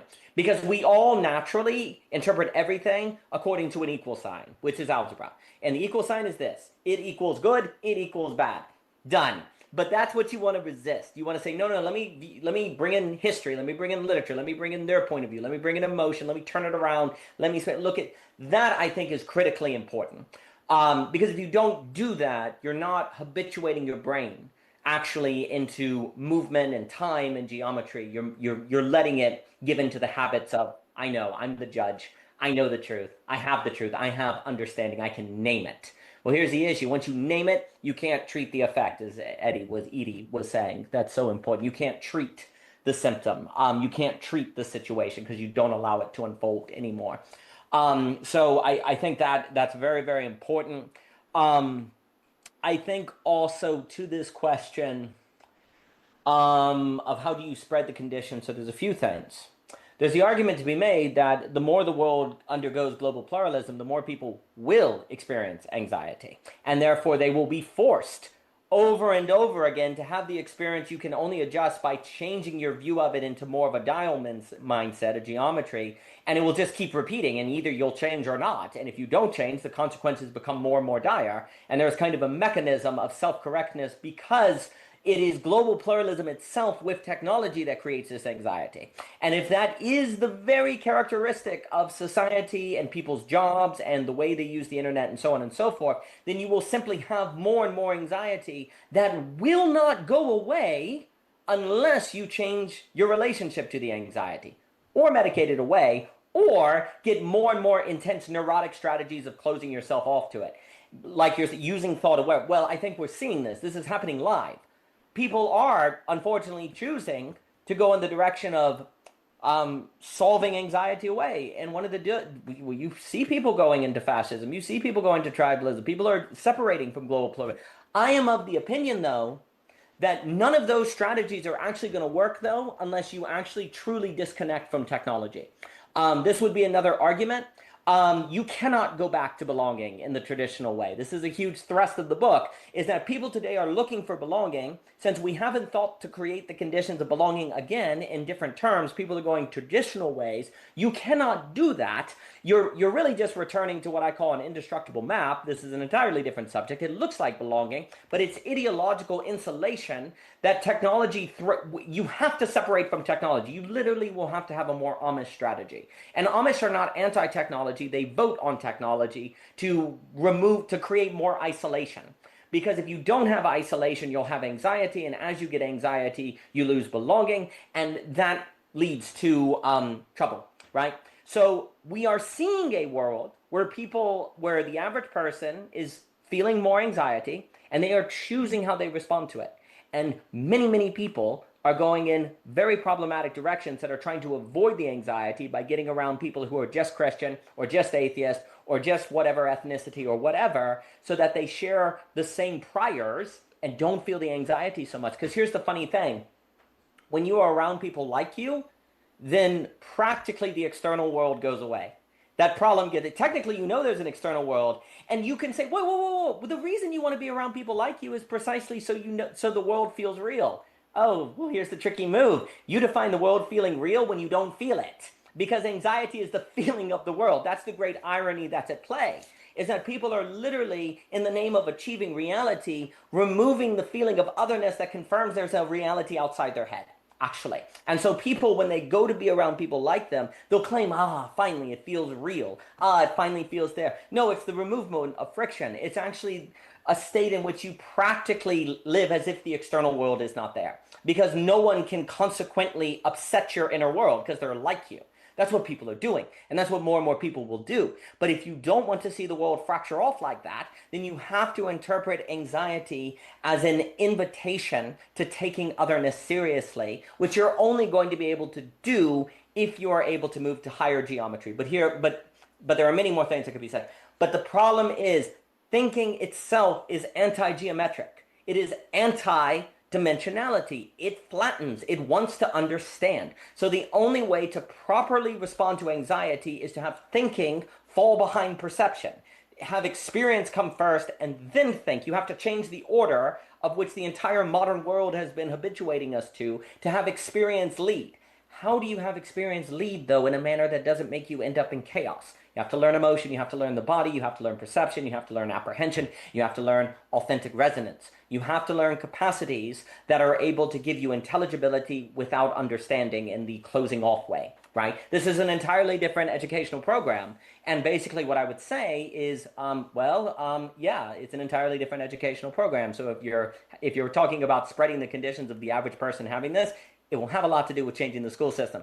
But here's the key move, and I believe we've talked about this before. It is not about changing the subjects of the education. It's the medium of the education as a medium. Like Marshall McLuhan, the medium is the message. We teach people in school that educated means you're good on tests and answering random trivia questions. We have to change the medium of education to associate education with conversation, with talking, with knowing, feeling your body, leaning into anxiety. Learning has to change the medium by which it occurs. And if you do that, then all you can do is increase the probability of the average person understanding anxiety correctly. You cannot guarantee it. You can increase the probability. Well, the likelihood of increasing the probability properly skyrockets if you change the medium of education that is habituating their mental associations of how they're to respond to anxiety. If education, and I'll stop here, if education makes you believe that the point of education is to solve problems away, to solve things away, to get rid of, to move on to the next grade, to move beyond things, then my natural disposition to anxiety will be to move beyond it. And if I do that by using thinking to close myself from it and never feel it, whatever works. If I do it by getting rid of otherness, whatever works. I've dealt with the problem. There are different ways to deal with the problem, but I've done it by making it go away. But if education instead is tearing with, orbiting, and always coming back and leaning into it, feeling it and having it pass through you entirely and entirely processing it and dwelling in it, if that's what it means to be educated, then to solve anxiety away would be to be uneducated and to fail the test, basically. People think they're passing the test to solve anxiety away. I'm passing the test. The test of anxiety is to make it go away, to pass it off. But really, anxiety is to pass through you. But that's not how we think about passing. Please. I want to say right there that when I let go of the idea of making anxiety go away, that's a letting go. Because there's a part of me knows that I'm trying to do something that's impossible. And so when you say to me, there will always be anxiety, of course, those words don't sound like Disneyland, but there's a part of me that goes, oh, thank God, because I've been failing my whole life at eliminating anxiety. Like now we're actually talking about something that I could potentially get a handle on, because I know that I have days with less anxiety and days with more anxiety. But how many days can I remember where I eliminated anxiety? You know, it just feels like the target is so impossible. So yeah, I think there's something in that that's really important. When you started talking about changing the schools and you talked about all the different levels of training that would be necessary, I can also feel myself go, uh-oh, this is starting to feel like too much, you know, how do we do that? But I'm curious, because I think maybe I'm understanding what Aspasia was asking about when she said design systems at the beginning, because I mean, we've been talking, I don't know, what is eight or nine conversations about authentic resonance. There are themes that keep coming up here. And so there are potentially I don't know if it's a new set of givens, but there are patterns. And I think pattern is also an important word, because if there are less and less givens, if there are less and less common ground, there can be a sense that, I don't have ground to stand on. I'm not grounded. But when I'm looking at something that looks like pure chaos, and then I notice that something pops up every 3 seconds in the left-hand corner, then I start saying, oh, it's not pure chaos. There's a pattern here. And even though there's a lot of chaotic elements, that thing blinking in the left-hand corner of the screen starts to become an anchor for me. And so, anyway, maybe I'll pass it to Aspasia, but this is what I'm starting to just hear in the conversation. And I will say that I've been in conversation with a couple of other people around some of the themes that you and I talked about, Daniel, in terms of I do think that there are a number of people out there going, it's really strange how hard it can be to talk to another person who doesn't have the same starting point as me. And it's because I think that some people who get into the Nash equilibrium, who get into the impasse, it's not because someone in the conversation has malevolent intention. Like you can have two people with very good intentions who just get into a jam. So I imagine that others are asking this question, but it seems like we do need to start to, like in terms of anxiety, maybe a generalizable thing you could say that almost anyone would understand is just that anxiety can go a little higher and it can go a little lower. And rather than saying, well, I always want it to go down, maybe it's like, well, what is it like when anxiety goes down a little? What's it like when it goes up a little? How do I function with high anxiety? How do I function with low? Oh, different levels of anxiety are different opportunities, but just noticing almost from a neutral standpoint what a higher or lower level of anxiety feels like, and how I can operate well within those different. Anyway, let me pass it over to Aspasia, but I'm just beginning to say, oh, okay, maybe this is what you meant by systems. But this is what I love, is I sort of had no idea what I meant either when I said it, and then almost immediately after I said it, I thought that's not really what I meant, and then and look, here we are. Look what now. So now we're figuring out what I was trying to say. See, this is, I feel the same way. I'm feeling the same thing inside. It's very clarifying. Okay, so so the experience first and then thinking is so key here for me. Again, so the therapy approach I use, that is essentially what we're doing. That is kind of the different part of the difference of it. It really is experience first, just this kind of experience. And from that, when that's done in a particular way, from that actually lots of material arises for that makes the thinking part richer anyway. And actually that thing you were talking about, Daniel, with the spinning, like spinning something around, and that just starts to happen really fluidly and spontaneously by the person themselves. It's almost like a lubricant or something that allows them to start to do the spinning around, and they do it on their own as well. I mean, there's some help from the therapist, of course, at times, but there's the experience first, and often that experience is the actual allowing, like I said, the emotional experience. If you really stop and pause right now, rather than all these million other things that your brain wants to do, your body wants to do, the anxiety is telling you to do right now, if you really just stop and pay attention, underneath that, something is trying to emerge inside you, right? And they let the feeling up and they experience it. Through that comes a lot of material that is relevant to what we might call the thinking process on the other side, that allows for this whole spinning thing to happen, and then allows a person often to see more possibilities before them, do the different perspective taking thing. And then, this ties into authentic resonance, and then sort of be equipped to determine out of all of those possibilities which they're going to go with, and to take action in the world. They're less paralyzed as a result. But I think for me, it's really key, and obviously not everywhere, but often it's really key that bit happens first. The experience thing happens first before the trying to do lots of the spinning and thinking. Yes. And that's where I get in the weeds of this sometimes when I talk to people, I think, because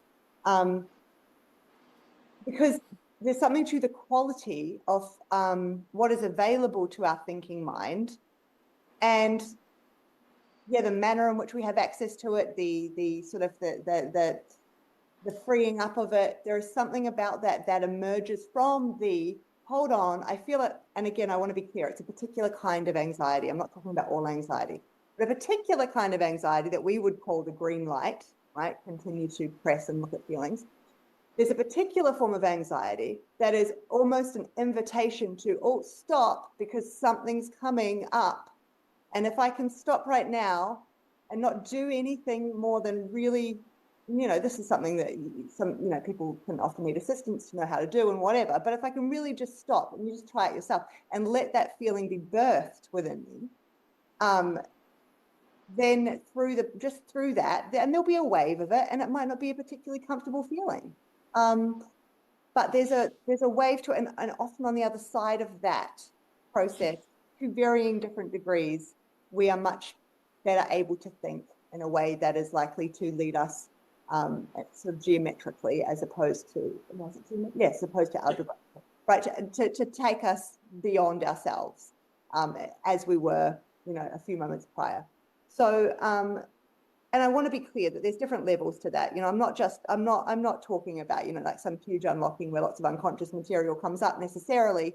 It might just be that, just some relevant, like the different pockets of relevant information suddenly arise together within me all at once in a way that I can, I see it now. A bit like what's happened here with the three of us, and that I said something at the start that I could sort of feel was trying to come up, and I didn't have the words. I didn't really know what I was asking, and I threw some words out.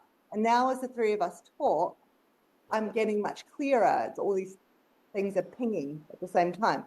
So, so the experience coming first is often really important.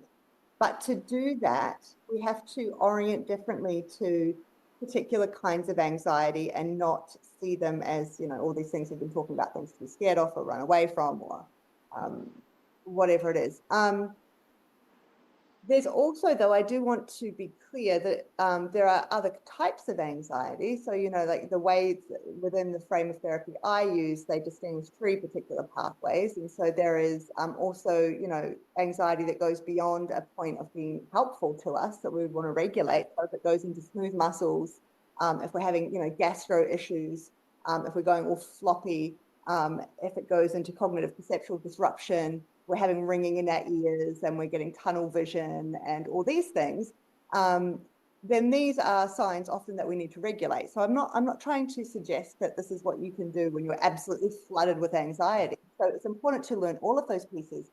But my contention would be that the younger you can get in and help, if we can get this into like something about around these things into schools, the earlier you can get this in, the less likely I think you are to have developed over so many years these relationships that can be likely to lead you to higher and higher levels of anxiety too, that actually make it more difficult to be within the zone where you can do these sorts of things.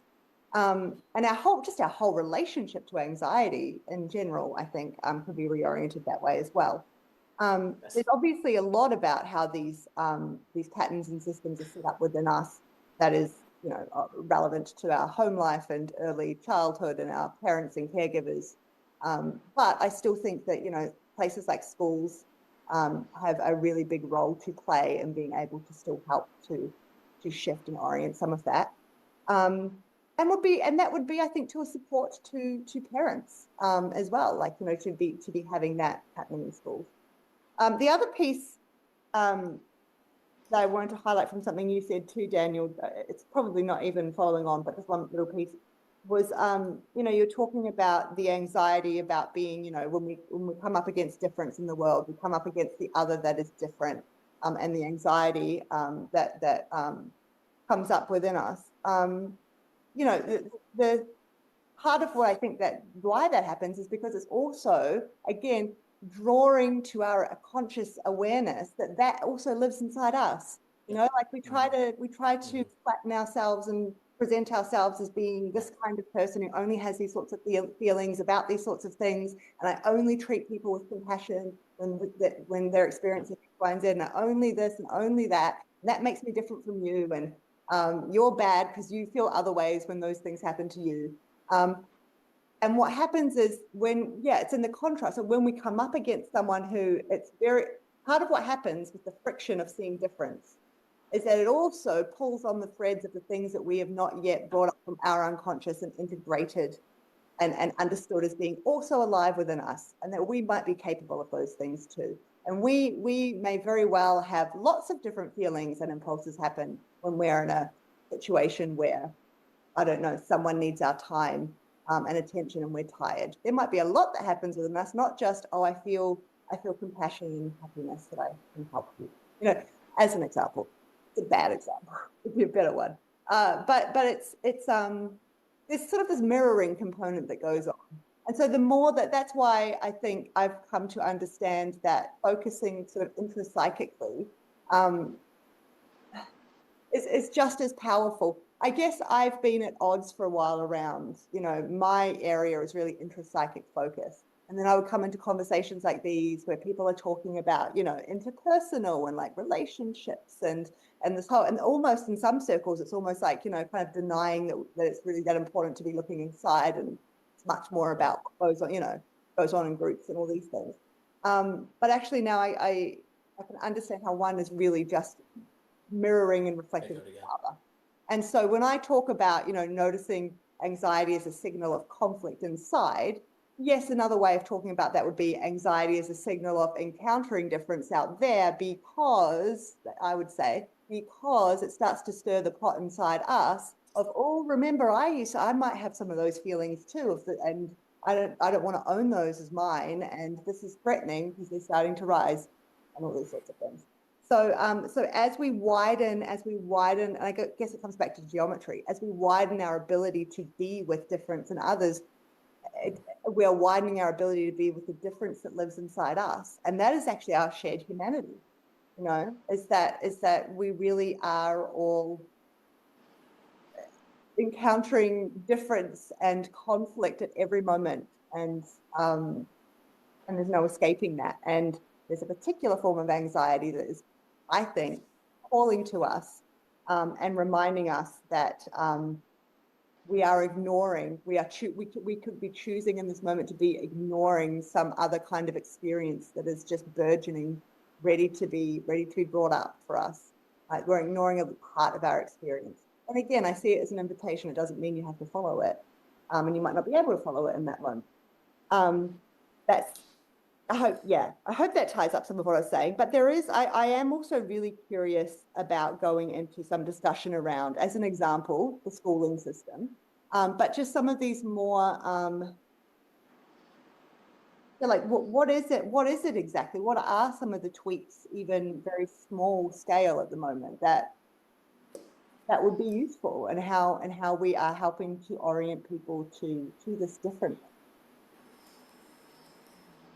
There was a lot that was really important. One, bring back oral testing over testing, and remove the monopoly on credentials that academia has, and open up different certification methods and more, and change intellectual property laws, and the structure of regulations that actually hurt entrepreneurship and actually reward joining large companies, and lowers the reward or the incentive to form culture or uses of free time that are actually engaging with other people to emerge to unpredictable results, because the regulatory structures of laws and so on and so forth make it basically overly onerous to even put those into practice. So there are actually, I think, so basically there's a difference between trying to build a system and creating a space. There's a difference between building a system and a program and creating a garden that you don't know the outcome of the garden, but you know that the elements are there that increase the probability of something growing. You can't predict necessarily what's going to grow and what's going to survive, but there's a very big difference between system and architecture that I have to elaborate on. And basically what we can do is create a medium condition, which is an architecture that doesn't require any outcome, but it incubates different habits in people that increase the probability of a different response to anxiety. Now, where that leads, you cannot predict, but you can create architectures and spaces that incubate different habits that increase the probability of a different response to anxiety that will lead to an unpredictable outcome. But here's the key. There is reason to think that the unpredictable outcomes of a world that responds to anxiety well are more desirable under unpredictable outcomes in a world that doesn't respond to anxiety well, and you get a different set of unpredictable outcomes. You can have reason to believe that sets of unpredictable outcomes are better or worse than other sets based on the variable that generates that set. So yes, we don't know the world that will arise from people responding to anxiety in a manner that see it as an opportunity to grow, but there is reason to think that that set of unpredictable outcomes is better than the set of unpredictable outcomes that happen when people view anxiety as a problem to solve away. Once you understand what anxiety is, and what is anxiety? It is the encounter of otherness. It is the encounter of an otherness that, and you brought up something very important, that brings out your own otherness to yourself, that you then have to confront, because that means anxiety is forcing you to address repression. And from history, we have good reason to think that repression is very unlikely to lead to outcomes that are desirable, right? It's not just an opinion. We have a historical record of that. Well, putting those things all together, there is reason to believe that an architecture that incubates habits of people who will respond to anxiety as something to face as opposed to running with will generate an unpredictable set of outcomes that is better than set Y, the other set, right? So that is kind of how you think about why. Like, what is the difference between a system totalitarian program versus a garden? And why does that distinction even matter, right? Because there are reasons to think that certain sets of unpredictable outcomes are better than others based on history and based on the reality of what anxiety is and based on anxiety occurs. And if you don't face it, you have to repress it. And we know what happens to people when they repress things, right? And also repression makes you fragile. And if the world is going to be unpredictable with AI, if people are repressed, the probability of being able to handle anxiety goes down, right? I'll slow down. There's a few things. When you encounter otherness, so this is very important. There's a lot of people saying that you need community, okay? That we can't be ourselves without community. The details of this are very important. If you are not careful, you will make everyone go to fascism, because everyone will be like, I will find communities of people like me who are like me, and we will form communities, and I can't be myself without other people. Community is the only way community can find the correct dialectic with the individual is communities of otherness, because the shock of difference, I'll talk about Leibniz with the logic of global brain. What ends up happening is when you encounter otherness, it draws things out of you you didn't know you had, and you become alien to yourself. And the only way to actually grow is to become alien to yourself, because until that point, you're like a doorknob that works, to take a Heideggerian example. It's invisible. You're actually invisible to yourself. The only way to actually, in a sense, become visible to yourself beyond your understanding of yourself. And what did we say earlier? Understanding gets in the way of development, right? So you have to get beyond your understanding of yourself to develop yourself. Well, that seems impossible, because by definition, however you think of yourself will fall within the parameters of your understanding of yourself.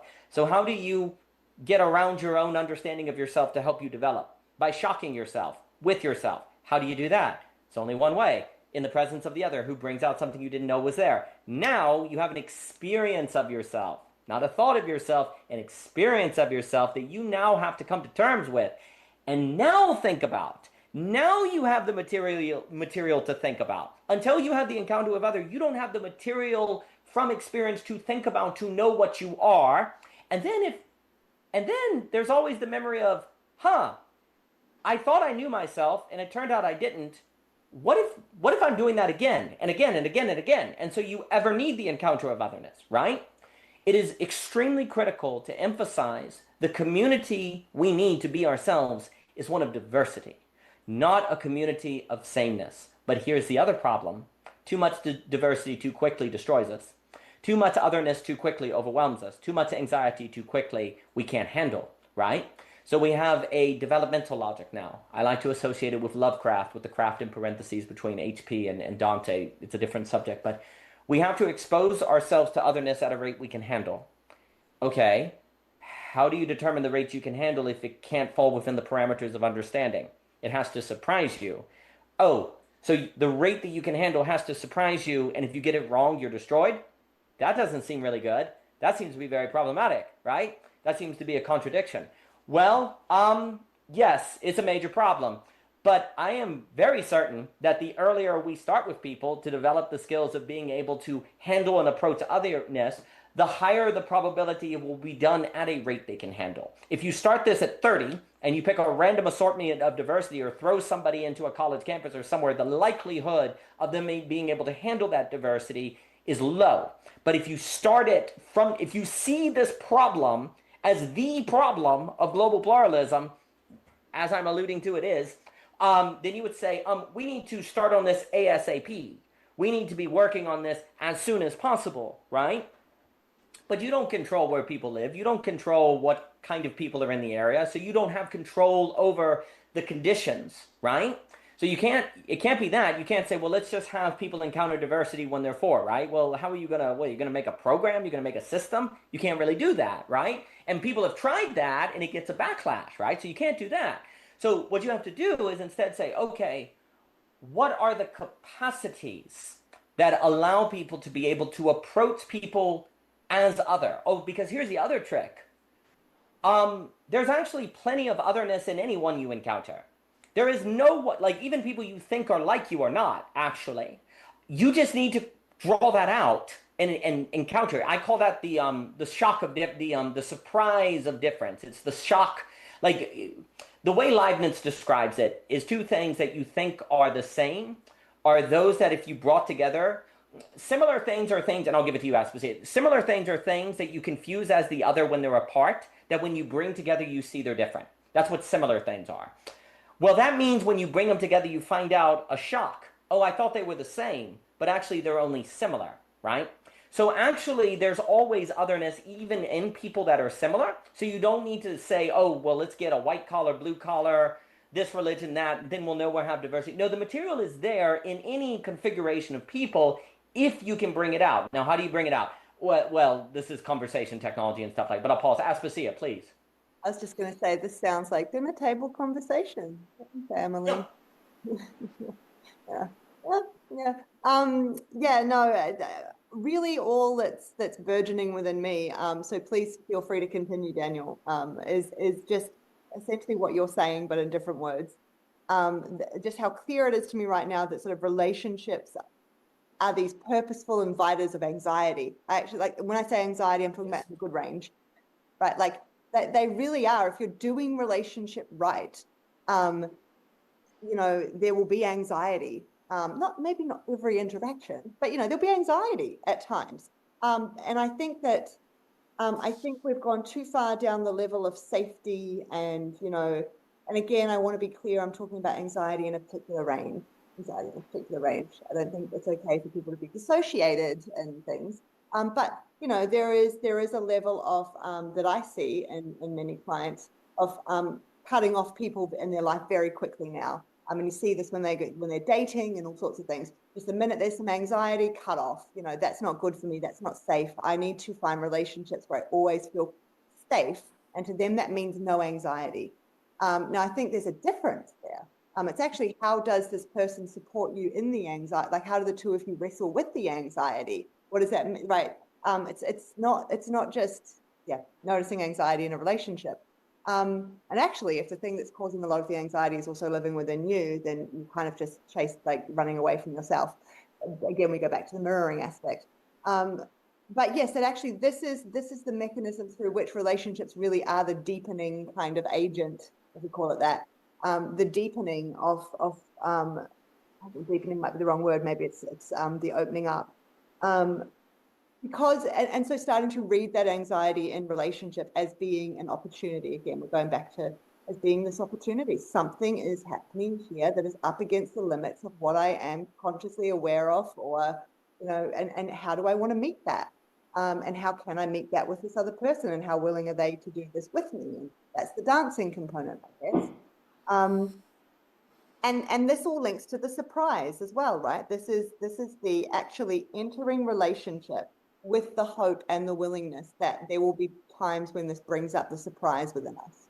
Right. So even if it's, again, even if it's your partner who you've been with for, you know, decades, that you are willing to engage in a manner that still allows that surprise. Now, some of this surprise, the signal of some of the surprise might actually be this kind of anxiety we're talking about in some situations. Might be this healthier range anxiety. It is kind of the spark that's going off, going, what, something's happening here. You know, there's sort of there's a failure maybe to compute, given what the current conscious awareness is. And so reorienting to anxiety in that respect in relationships and actually trying to see that as one way that relationships can be going well, if we put it in those simple terms, I think is really helpful. Again, just because I know this will go on the internet, I just want to state, I'm not suggesting you should be choosing to enter relationships that are flooding you with anxiety constantly. But distinction. But yeah, there is a way that we can come up. Yeah, the anxiety can emerge in relationships all the time, and that we can see it as an invitation of coming up against the limits. And this sort of links to something too. No, actually, I'll leave it there. Daniel, I'm aware that you were maybe still going when you passed it to me. If you want to keep going, and also Seth, you haven't spoken for a while. Maybe you I'm going to say one thing here, and maybe I can resist the temptation and then see where the momentum goes. But just one simple thing that came to me listening to you right now is, maybe it'd be useful for me to stop saying, do I like this person or not? Or is this my kind of person or not? And start saying, what kind of a dyad are we? And then saying that again for each new person I meet, which just means that whatever sort of natural fit is or isn't, or appears to be there or not in the beginning, there's an assumption of responsibility that I bring into each situation. So it's like, if I have a story, this person is aggravating me, you know, maybe part of the story that starts to rise is, how am I showing up with this person that's making this so aggravating? So it's not that I just assume that you and I together are an organism. And, you know, you and I together today, we were a different organism last week, but really, I don't know, that just strikes me like that could be a useful question. Maybe at least I'll remember it and test it out as I go on through my week. I love that. Go, Daniel, you're bursting. I think it is very dangerous to ask, do I like the person? Do I like this? Do I like this? Because it's all about you and egotistical. Basically, just pay attention. Sorry. But also, I think the truth is that you probably like and dislike everyone. Yes, that's the problem, is whenever you ask that, you naturally bring it into algebra. When you must let it unfold, it will always be a mixture. There is no human being you like, you dislike, with the parentheses there together, because nobody likes everyone at all points, because we are human and make mistakes. You shouldn't like someone when they do something bad. Right? Or, you know, so the language is very problematic. And what it does is it sets up a structure of understanding that gets in the way of development. So of course the relationship dies, because you don't allow the thing to unfold. I think basically you should pay attention, is there music or not? And if there's music there, don't assume you know what that means and start saying, well, that means we're supposed to be married or whatever. Just note there's music and stay there to see where the music goes. And it has a way of naturally leading into different things if you pay attention to it, because when you let the music go, you're letting the experience lead the thought. So keep your thought out of the relationship, pay attention to the experience, and dial yourself and condition yourself to make the music continue to occur. And if the music's not there, well, then that's okay.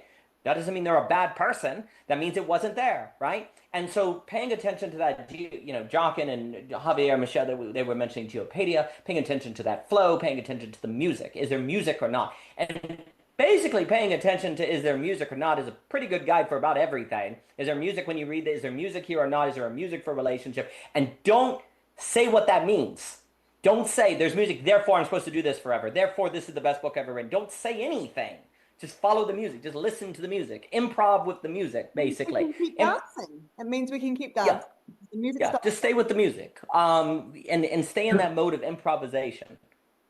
Another thing that came to me a little earlier, but you're reminding me of it now, is when we're in the sort of algebraic, you were speaking at some point, Aspasia, about the diagnosis, right? And it seems to me one thing that the diagnosis does is it takes this problem out of my hands. Because when I tell you, you're this, now I'll send you to that specialist. And so I think there's a question of responsibility here too, that I feel like we've been talking about. But I mean, to welcome the anxiety or to ask what is my role in making the music, or the feeling that the music just ground to a halt, it is a sense of responsibility. And I think that, and I've been thinking in the background, I don't like being pessimistic, but when we talk about the school reform and all of these things, I'm thinking it all makes sense to me. And I see large forces that are moving very quickly in the opposite direction of what we're talking about. So part of where maybe just to make sense of my own life, where I go is like, how can I live my daily life differently? Which is not to say that I don't want to see the oral exams in schools and all of these things, but I'm a little afraid that this is not what our children are being trained in right now. And it's not where, like AI is going into the classroom, and God only knows, but I don't think it's gonna, I'm worried. I think it could be done many ways, but I don't think that the way it's going to happen is likely to be the best one.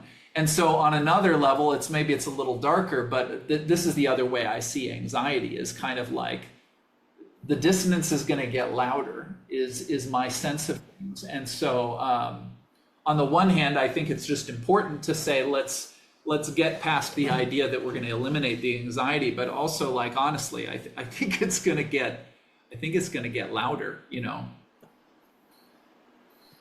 I agree. In the question, like, there could be something about the problem of spread that requires It getting louder as a forcing function, or else people don't spread, right? So there's a grace in these sort of things potentially. A few things before I forget. One may hear what I said about listening to the music and don't name it and say, oh, so you never commit, you never make a claim. Understanding has to be on the other side of facing a fear.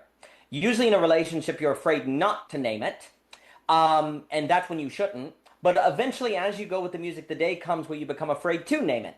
You become a name to claim what it is, and now it's time, actually. Like when you follow the music, the method of the decision or bringing it into understanding or name or declaration is a good, really good heuristic, is when it moves to being requiring you to face fear, actually.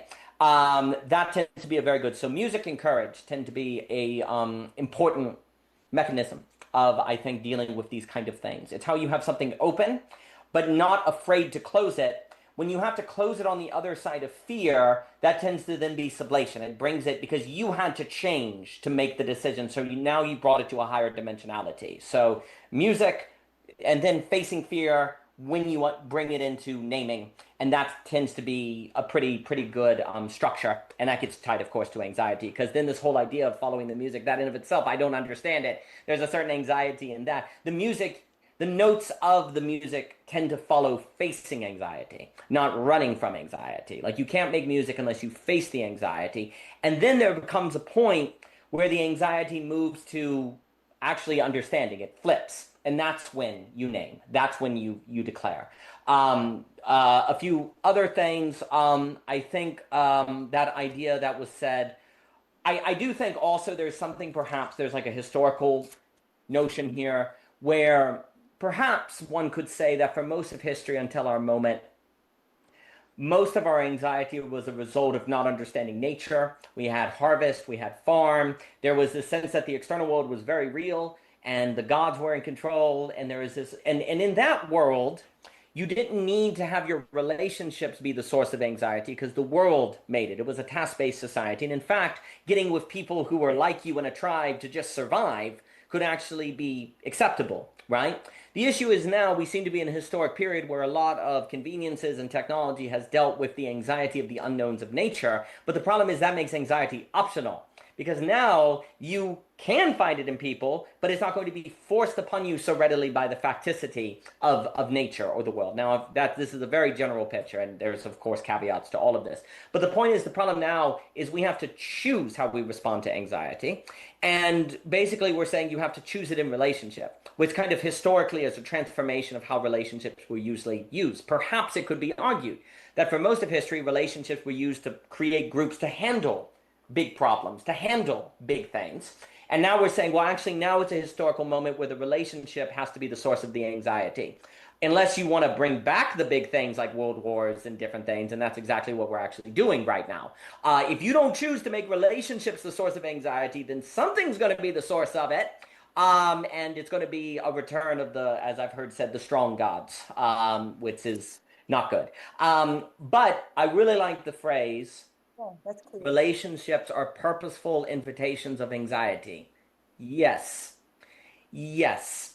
And basically, in order for global pluralism not to destroy us, or the modern world not to lead to self-effacement or a failure of psychological development, that's what you need people to see relationships as. Purposeful invitations to anxiety. All right. Well, if you're looking at the school system and you say, okay, this is a society, therefore people will have relationships.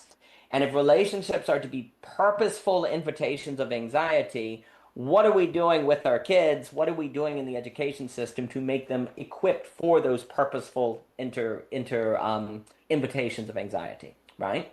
Well, there's certain skills here. There's certain capacities. There's certain people to anxiety. So, for example, do kids have the ability when they interact with somebody to not get nervous, to not be overwhelmed, to actually be able to speak with the person? Do they have improvisational capacities? Do they have emotional capacities? I definitely think most people on planet Earth has never had a real conversation. They've never, ever had a conversation. If you literally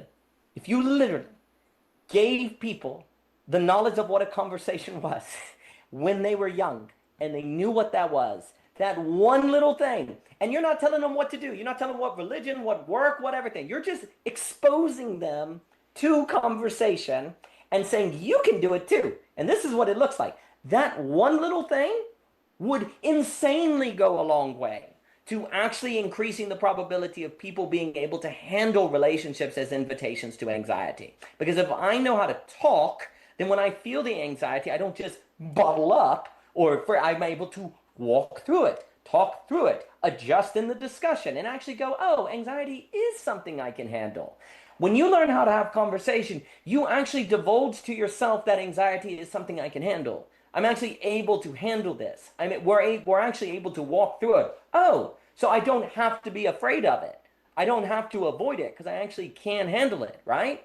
Well, you do that for the average person, this goes a long way right there. And of course, I think most people, we've already said it, and I'll stop, although I have these notes. I'll stop. Most people think you only have a conversation when you know what you're going to talk about. You only open your mouth when we have there's a point to speaking. I know what we're going to talk about. I'm here to give you the relevant information, and then we go beyond. Or I have a certain but most people, honestly, what most people think a conversation is actually an interrogation. Most people are just interrogating one another all day long. What did you do at school today? How was work? What was going on? If you listen to how people speak, it is freaking interrogation.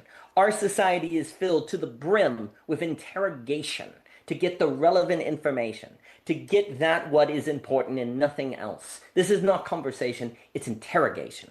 And that's all you hear all the time. Mining people for what you need from Yes, we're mining one another, right? Because it doesn't even occur to us that you would engage in, we don't know how to engage in conversation if we don't know what we're going to talk about. We have no idea how to do it. We sit there awkwardly and say, how's the weather? Oh, look at the game. We'll watch a sports game and talk about that. but really the thing we're watching is doing our relating for us. It's a third we introduce. We don't know how to bring a third between us that is our own, that is a mystery or an unknown that we're unfolding together. We have no idea how to do that. We have no training how to do that. Well, if you can't do that, then you're going to have interrogation. And interrogation is power and violence, and it feels bad, and people don't like it. Or the only way you might be able to respond to it is more of the psychotic with the frivolous talk, or a certain joke, a certain frivolity of conversation, right? Light, keeping it light, right? Keeping everything at a certain frivolity, right? Well, then you got to avoid the depths. You got to avoid the things that you need to bring out that you're not bringing out to develop, right? Neither of those is going to work. And our school system and our culture has done absolutely nothing to put the idea in people's heads that this isn't what the word conversation means. When I say people need to converse and communication means, it doesn't even occur to people that there are options beyond frivolity and interrogation. And under those conditions, no, people aren't going to be able to handle anxiety because you can't deal with anxiety by interrogating it. That just makes people bottle up. That worsens it. And you can't deal with it by being frivolous because you're avoiding it. You have to be able to talk about something that you don't know what you're talking about ahead of time. You have to be able to have an exploratory mode in discussion. You have to be able to unfold a thought and see where it goes without getting anxious along the way or bailing out or exiting. That's what most people do. They're like, I don't know, and they leave. They exit, they shut down. If they don't have the capacity to follow the unfolding of a thought, then no, we can't deal with anxiety. And yeah, we need to introduce that to kids as soon as possible in the school system, not because we're telling them what to believe, what to think, what religion, what economy. No, you're giving them the capacity to know what a conversation is, and if they don't know what that is, we cannot respond to anxiety correctly. It will devour us. And if it devours us, then global pluralism ain't gonna work. So yes, we need to introduce it as soon as possible. Yeah, that right there, right? That's the architecture for which we are helping people to reorient to anxiety. Yes. Yeah, the conversation and getting it in young. Yeah. Yes. On the no, Seth, have you got anything? I don't want to. I was just enjoying the moment of silence. I mean, I feel like we've covered a lot, and I was thinking like you before, Aspasia, that this very conversation, I was very clear that I didn't know what we were talking about at the beginning, but you know, it's fun to wonder, you know, you take three human beings and they think about stuff and they think about stuff and then they think about stuff and then you say, get on a Zoom call. And then, you know, it's messy and then patterns start to emerge and then we start to, you know, I mean, what's really interesting for me, I've heard Daniel speak about this sometime, and I feel like we have touched on it a bit here, is the question of scale. And I feel it in the conversation. Like sometimes I feel like I'm talking about something where I'm just, I think I'm making a good point, but it feels like it's all pie in the sky. It doesn't feel practical. And then in another moment, I get excited because I say, oh, I could apply that, you know, and that for me is part of what you were speaking to, Daniel, in terms of like, I don't know what this is about. But, you know, if we spend enough time in the confusion, you know, you get those little nuggets, and they might be different for the other person in the conversation. But something kind of coheres. And so, and that's the thing that I start to have faith in over time in these conversations, right? I mean, I don't. We really did spend more time, I think, than usual at the beginning saying, well, where do we want to go here? But it never occurred to me like, well, maybe this is just the wrong night. Let's just log off, you know? And so, but there's even an anxiety there, right? Like if we keep going, I mean, imagine going on a date with someone and I think they're really attractive, but I really don't know what to say.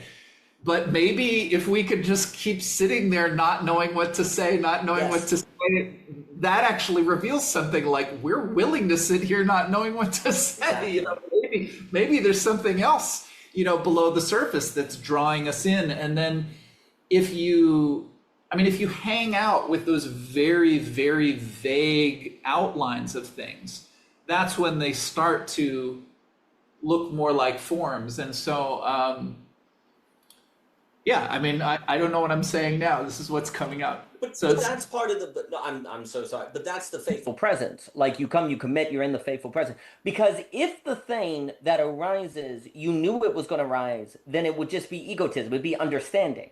The thing has to come out of a certain uncertainty to be a pattern, that kind of convergence, that kind of coming out. The fact that it comes through that methodology then gives you reason to actually think this is more of a form than it is a mere notion, that it actually is forming as you're going, which if the entire discussion is in many respects that the proper address to anxiety is the faithful presence of the emergence of that form, that anxiety takes you out of the spaces where you can have form emerge as such, that then is geometry by which you can form yourself to higher dimensionality, well, then that's isomorphic with the notion that is being discussed, right? And so that inability to have a certain faith in the faithful presence, you don't know what's going to discuss, but actually that is the precondition for the thing to arise. Like that's a kind of commitment that opens conditions of possibility. And like you say, it says something. It's like, oh, what kind of person is willing to sit with me not knowing what we're going to speak about? That says something about their character. Oh, you're putting the experience before the thought. You're saying, I will enter into an experience with this person, and then we'll think about it. Not, I know what we're going to say, because that's putting thinking ahead of the experience, right? You're literally saying, okay, we'll put the experience first and see what occurs. Well, that's geometrical now. That's actually making a space for apprehension versus calculation. And basically, apprehension is only possible where there's the possibility of anxiety. And those who face anxiety, the gift is apprehension, as distinct from calculation. If you are willing to face anxiety, you can gain this capacity of apprehension. If you are not, you do not get it. And the apprehension is critical for the human to be human. So I really like what you were saying, Seth. And it's intimacy too, right? Like that is much more intimate to just sit with someone on a first date, just giving into the fact you don't know what to say, as opposed to trying to do the polished performance and the surface level. Let me say the things I've pre-planned and give this person a really good impression of me. So which is the opposite. You're actually So it's linked to intimacy as well, and that's oftentimes for a large majority of us, part of what creates anxiety is intimacy. Yes. And I think that we don't have a proper understanding of the word intimacy, just as a collective human group. And a lot of what we're talking about here too is, I imagine, helping people to become more acquainted with intimacy.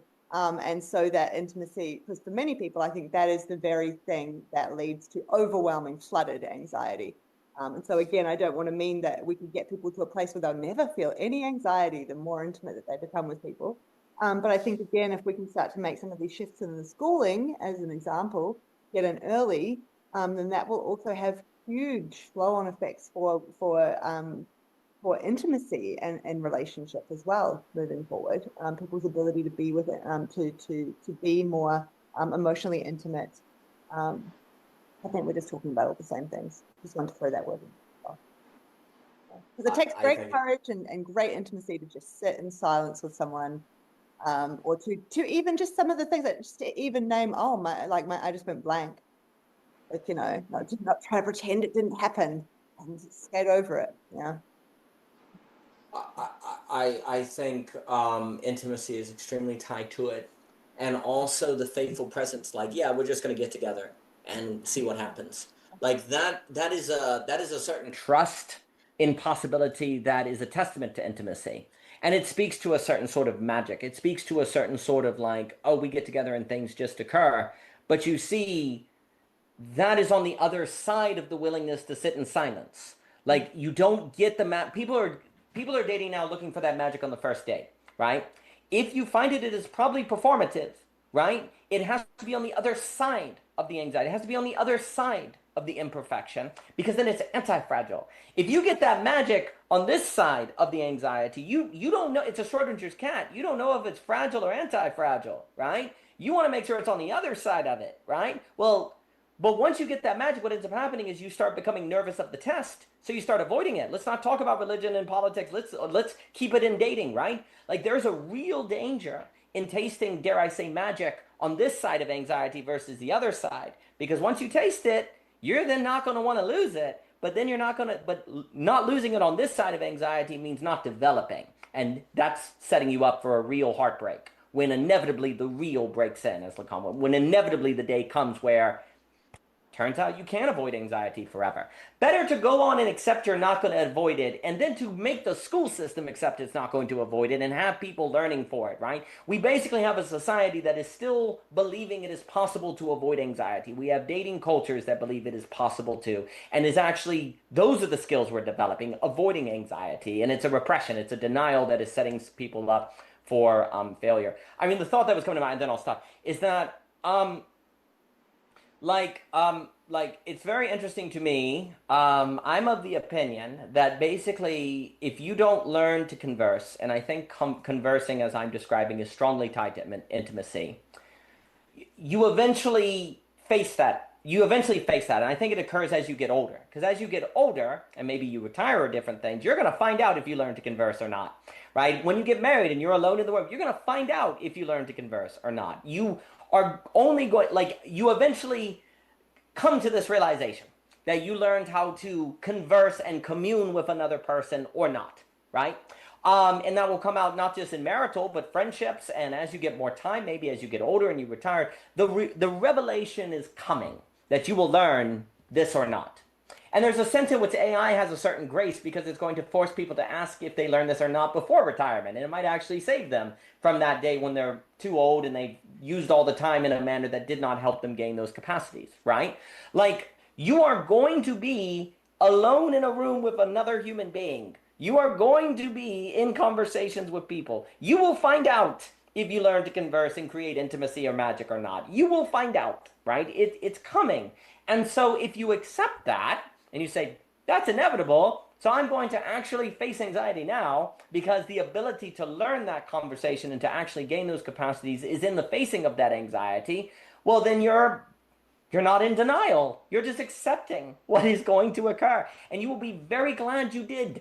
You will be very glad you did. Because if you get to be 60 or 70 or whatever and you haven't, then it's much harder to change, I think. Because then there has to be a sort of looking at the decisions you made in the past as being wrong, and you don't want to do that, and we have our habits, and we got this far. Why do we need to change now? Don't do that. Don't freaking do that. Learn this conversing that is on the other, that also gives you a certain magic on the other side of anxiety, because that does create intimacy, and it's not good to not have that in life. Yeah. Beautiful, beautifully said.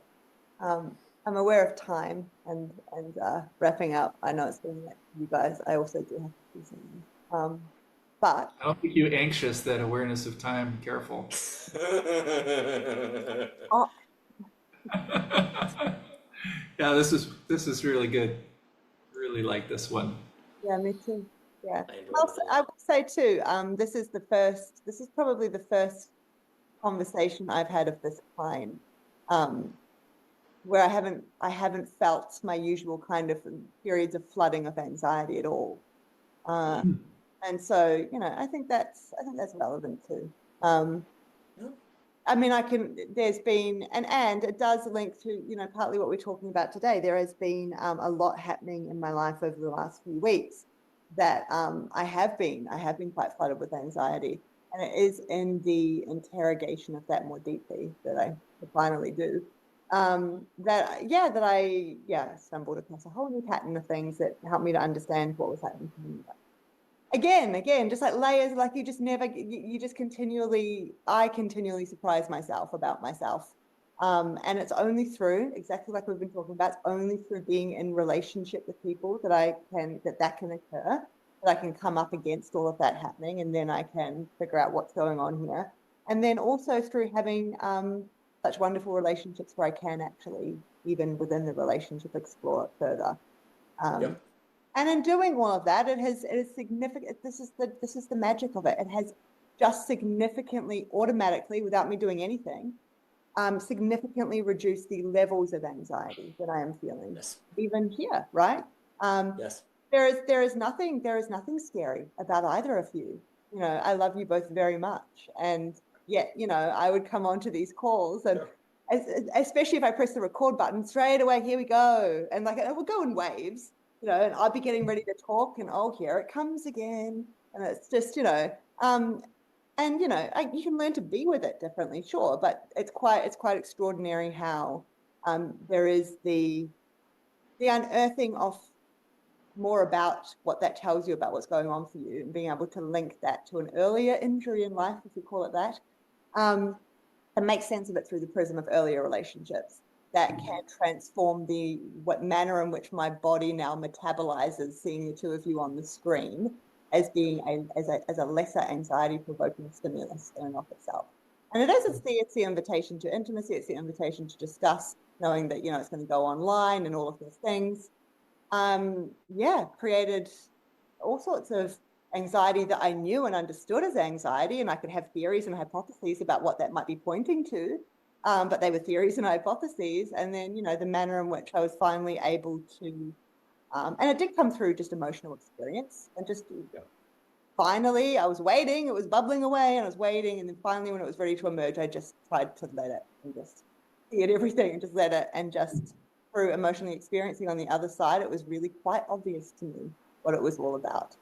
And something that is so, again, I don't want to go into the details just because it's YouTube and everything, but the details of which were so are so obvious to me now. And yet if you asked me a week ago, I wouldn't have pointed out that particular dynamic when I was younger as an example, as being relevant to me. It's just, it still amazes me when all of this happens. So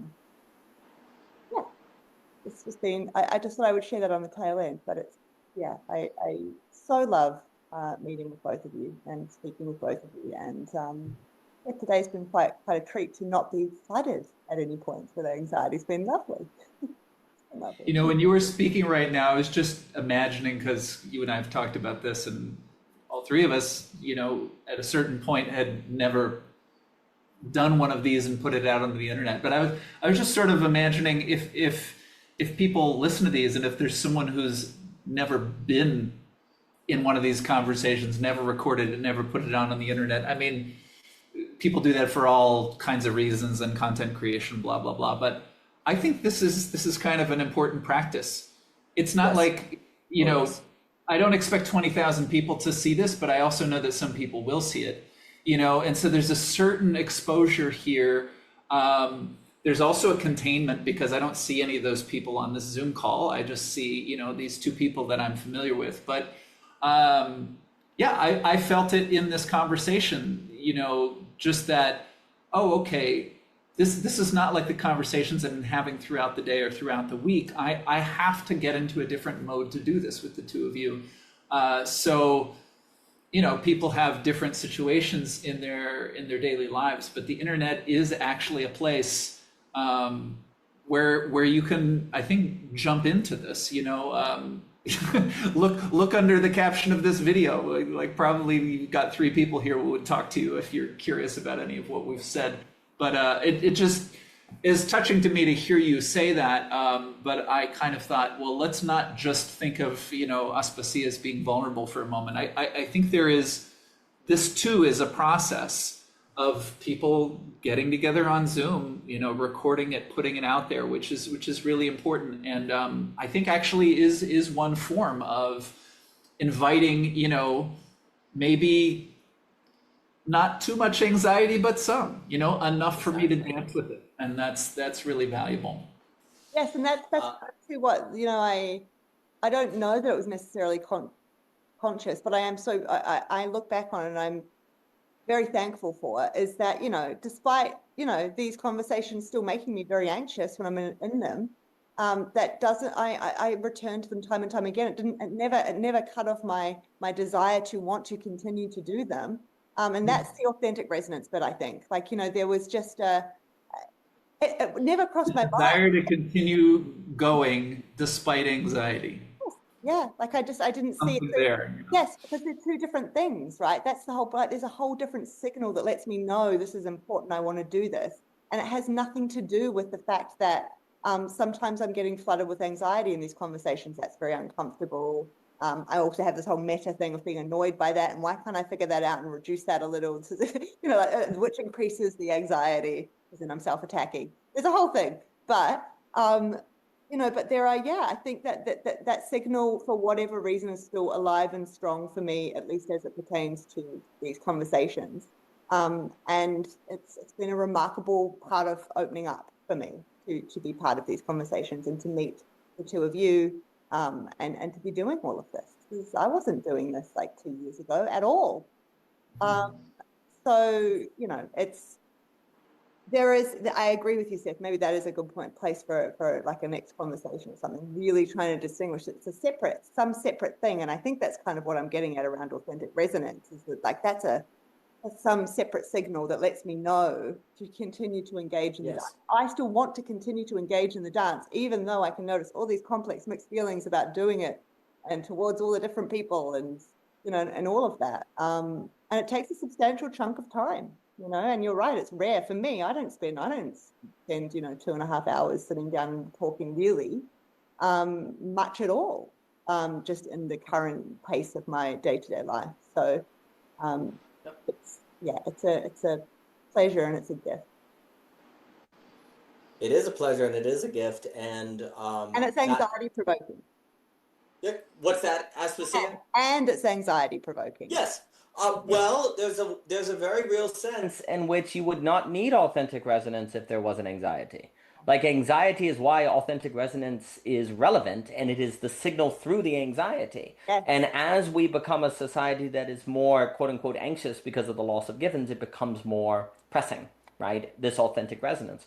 When anxiety was more based on the unknowns of nature, you needed the skills of being able to read nature and survive. But there's a certain authentic resonance that has this relational quality that is fitting for our age. And it is, if there was no anxiety, you wouldn't need, authentic resonance is for anxiety, quote unquote, which means it's pro-anxiety, and it's also an address of anxiety. So authentic resonance is for anxiety. I guess I would also just say quickly is that this practice is incredibly important. For this, the social coordination mechanism allows ways of people to be exposed to anxiety at a gradual rate, to talk as if it is not public while also being public. You're allowed to have these between spaces that allow certain development that I don't think was infrastructurally afforded before. Because like you'll have people, if you get too much exposure too quickly, it destroys you. If you get no exposure at all, it destroys you. If you put content online that's just you speaking, you become a celebrity. But this is a conversation between three people and you don't know what you're talking about, right? There are all these ways that you're creating content that is avoiding ways that content creation tended to go that would be very problematic. And you're also creating something that's very interesting in history. You're creating artifacts of overhearing conversation. For most of history, it's very difficult to overhear a conversation. You just happen to be in the bar, and it's kind of rude to eavesdrop, right? We are literally inviting overhearing now, right?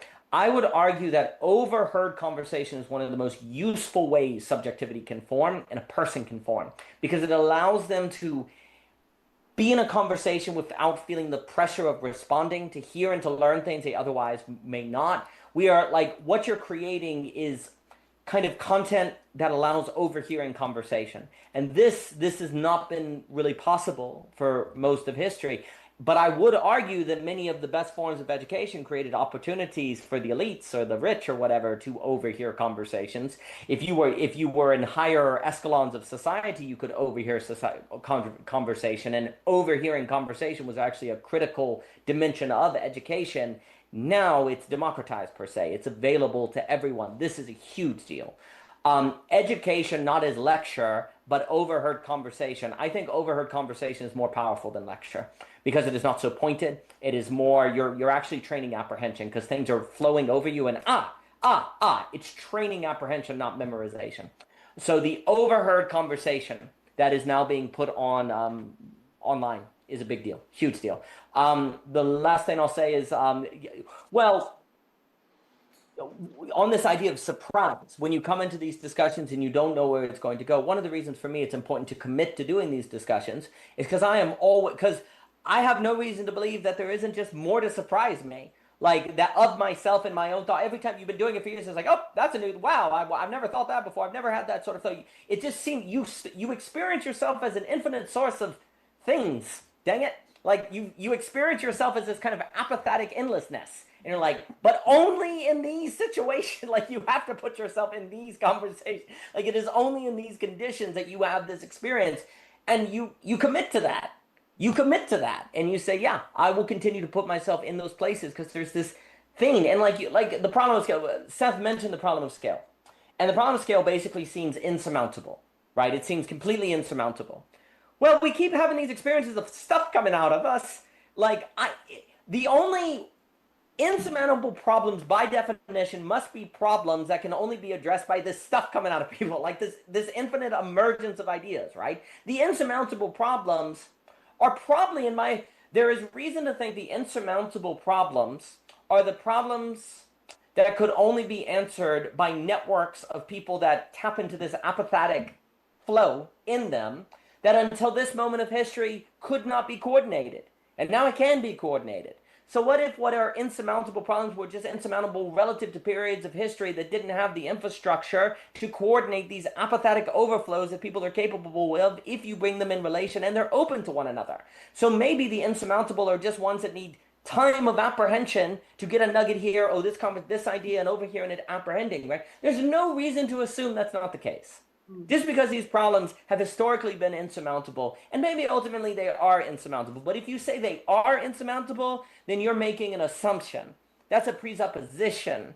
That's a certainty that you are not warranted to have. And just by the experience of these conversations online where you're seeing this apathetic, just endlessness that just comes out of people, if that is what people are capable of, and that is what we're seeing can occur, then there is reason not to assume these insurmountable problems are actually insurmountable. They're just matters of time, and matters of time are matters of commitment. And so we just need to commit to the matter and keep on in that commitment. Which links perfectly to sum it all up to what I was thinking earlier, but I didn't have a chance to really bring it in. You were talking about dancing, and you're talking about sort of, that people might give you the critique of, oh, that means you never commit or, declare, but to me, that is what authentic resonance is. It's kind of the signal that lets you know, like that is Yes. the declaring, the committing or the not or the whatever. But in the meantime, we can just dance. If that makes sense. I unfortunately have an insurmountable problem now, and I must called an appointment. And yes. and I must depart. I'm also amazed that the two of you are still awake. Oh, Of course. This was great. Thank you both. It was a treat.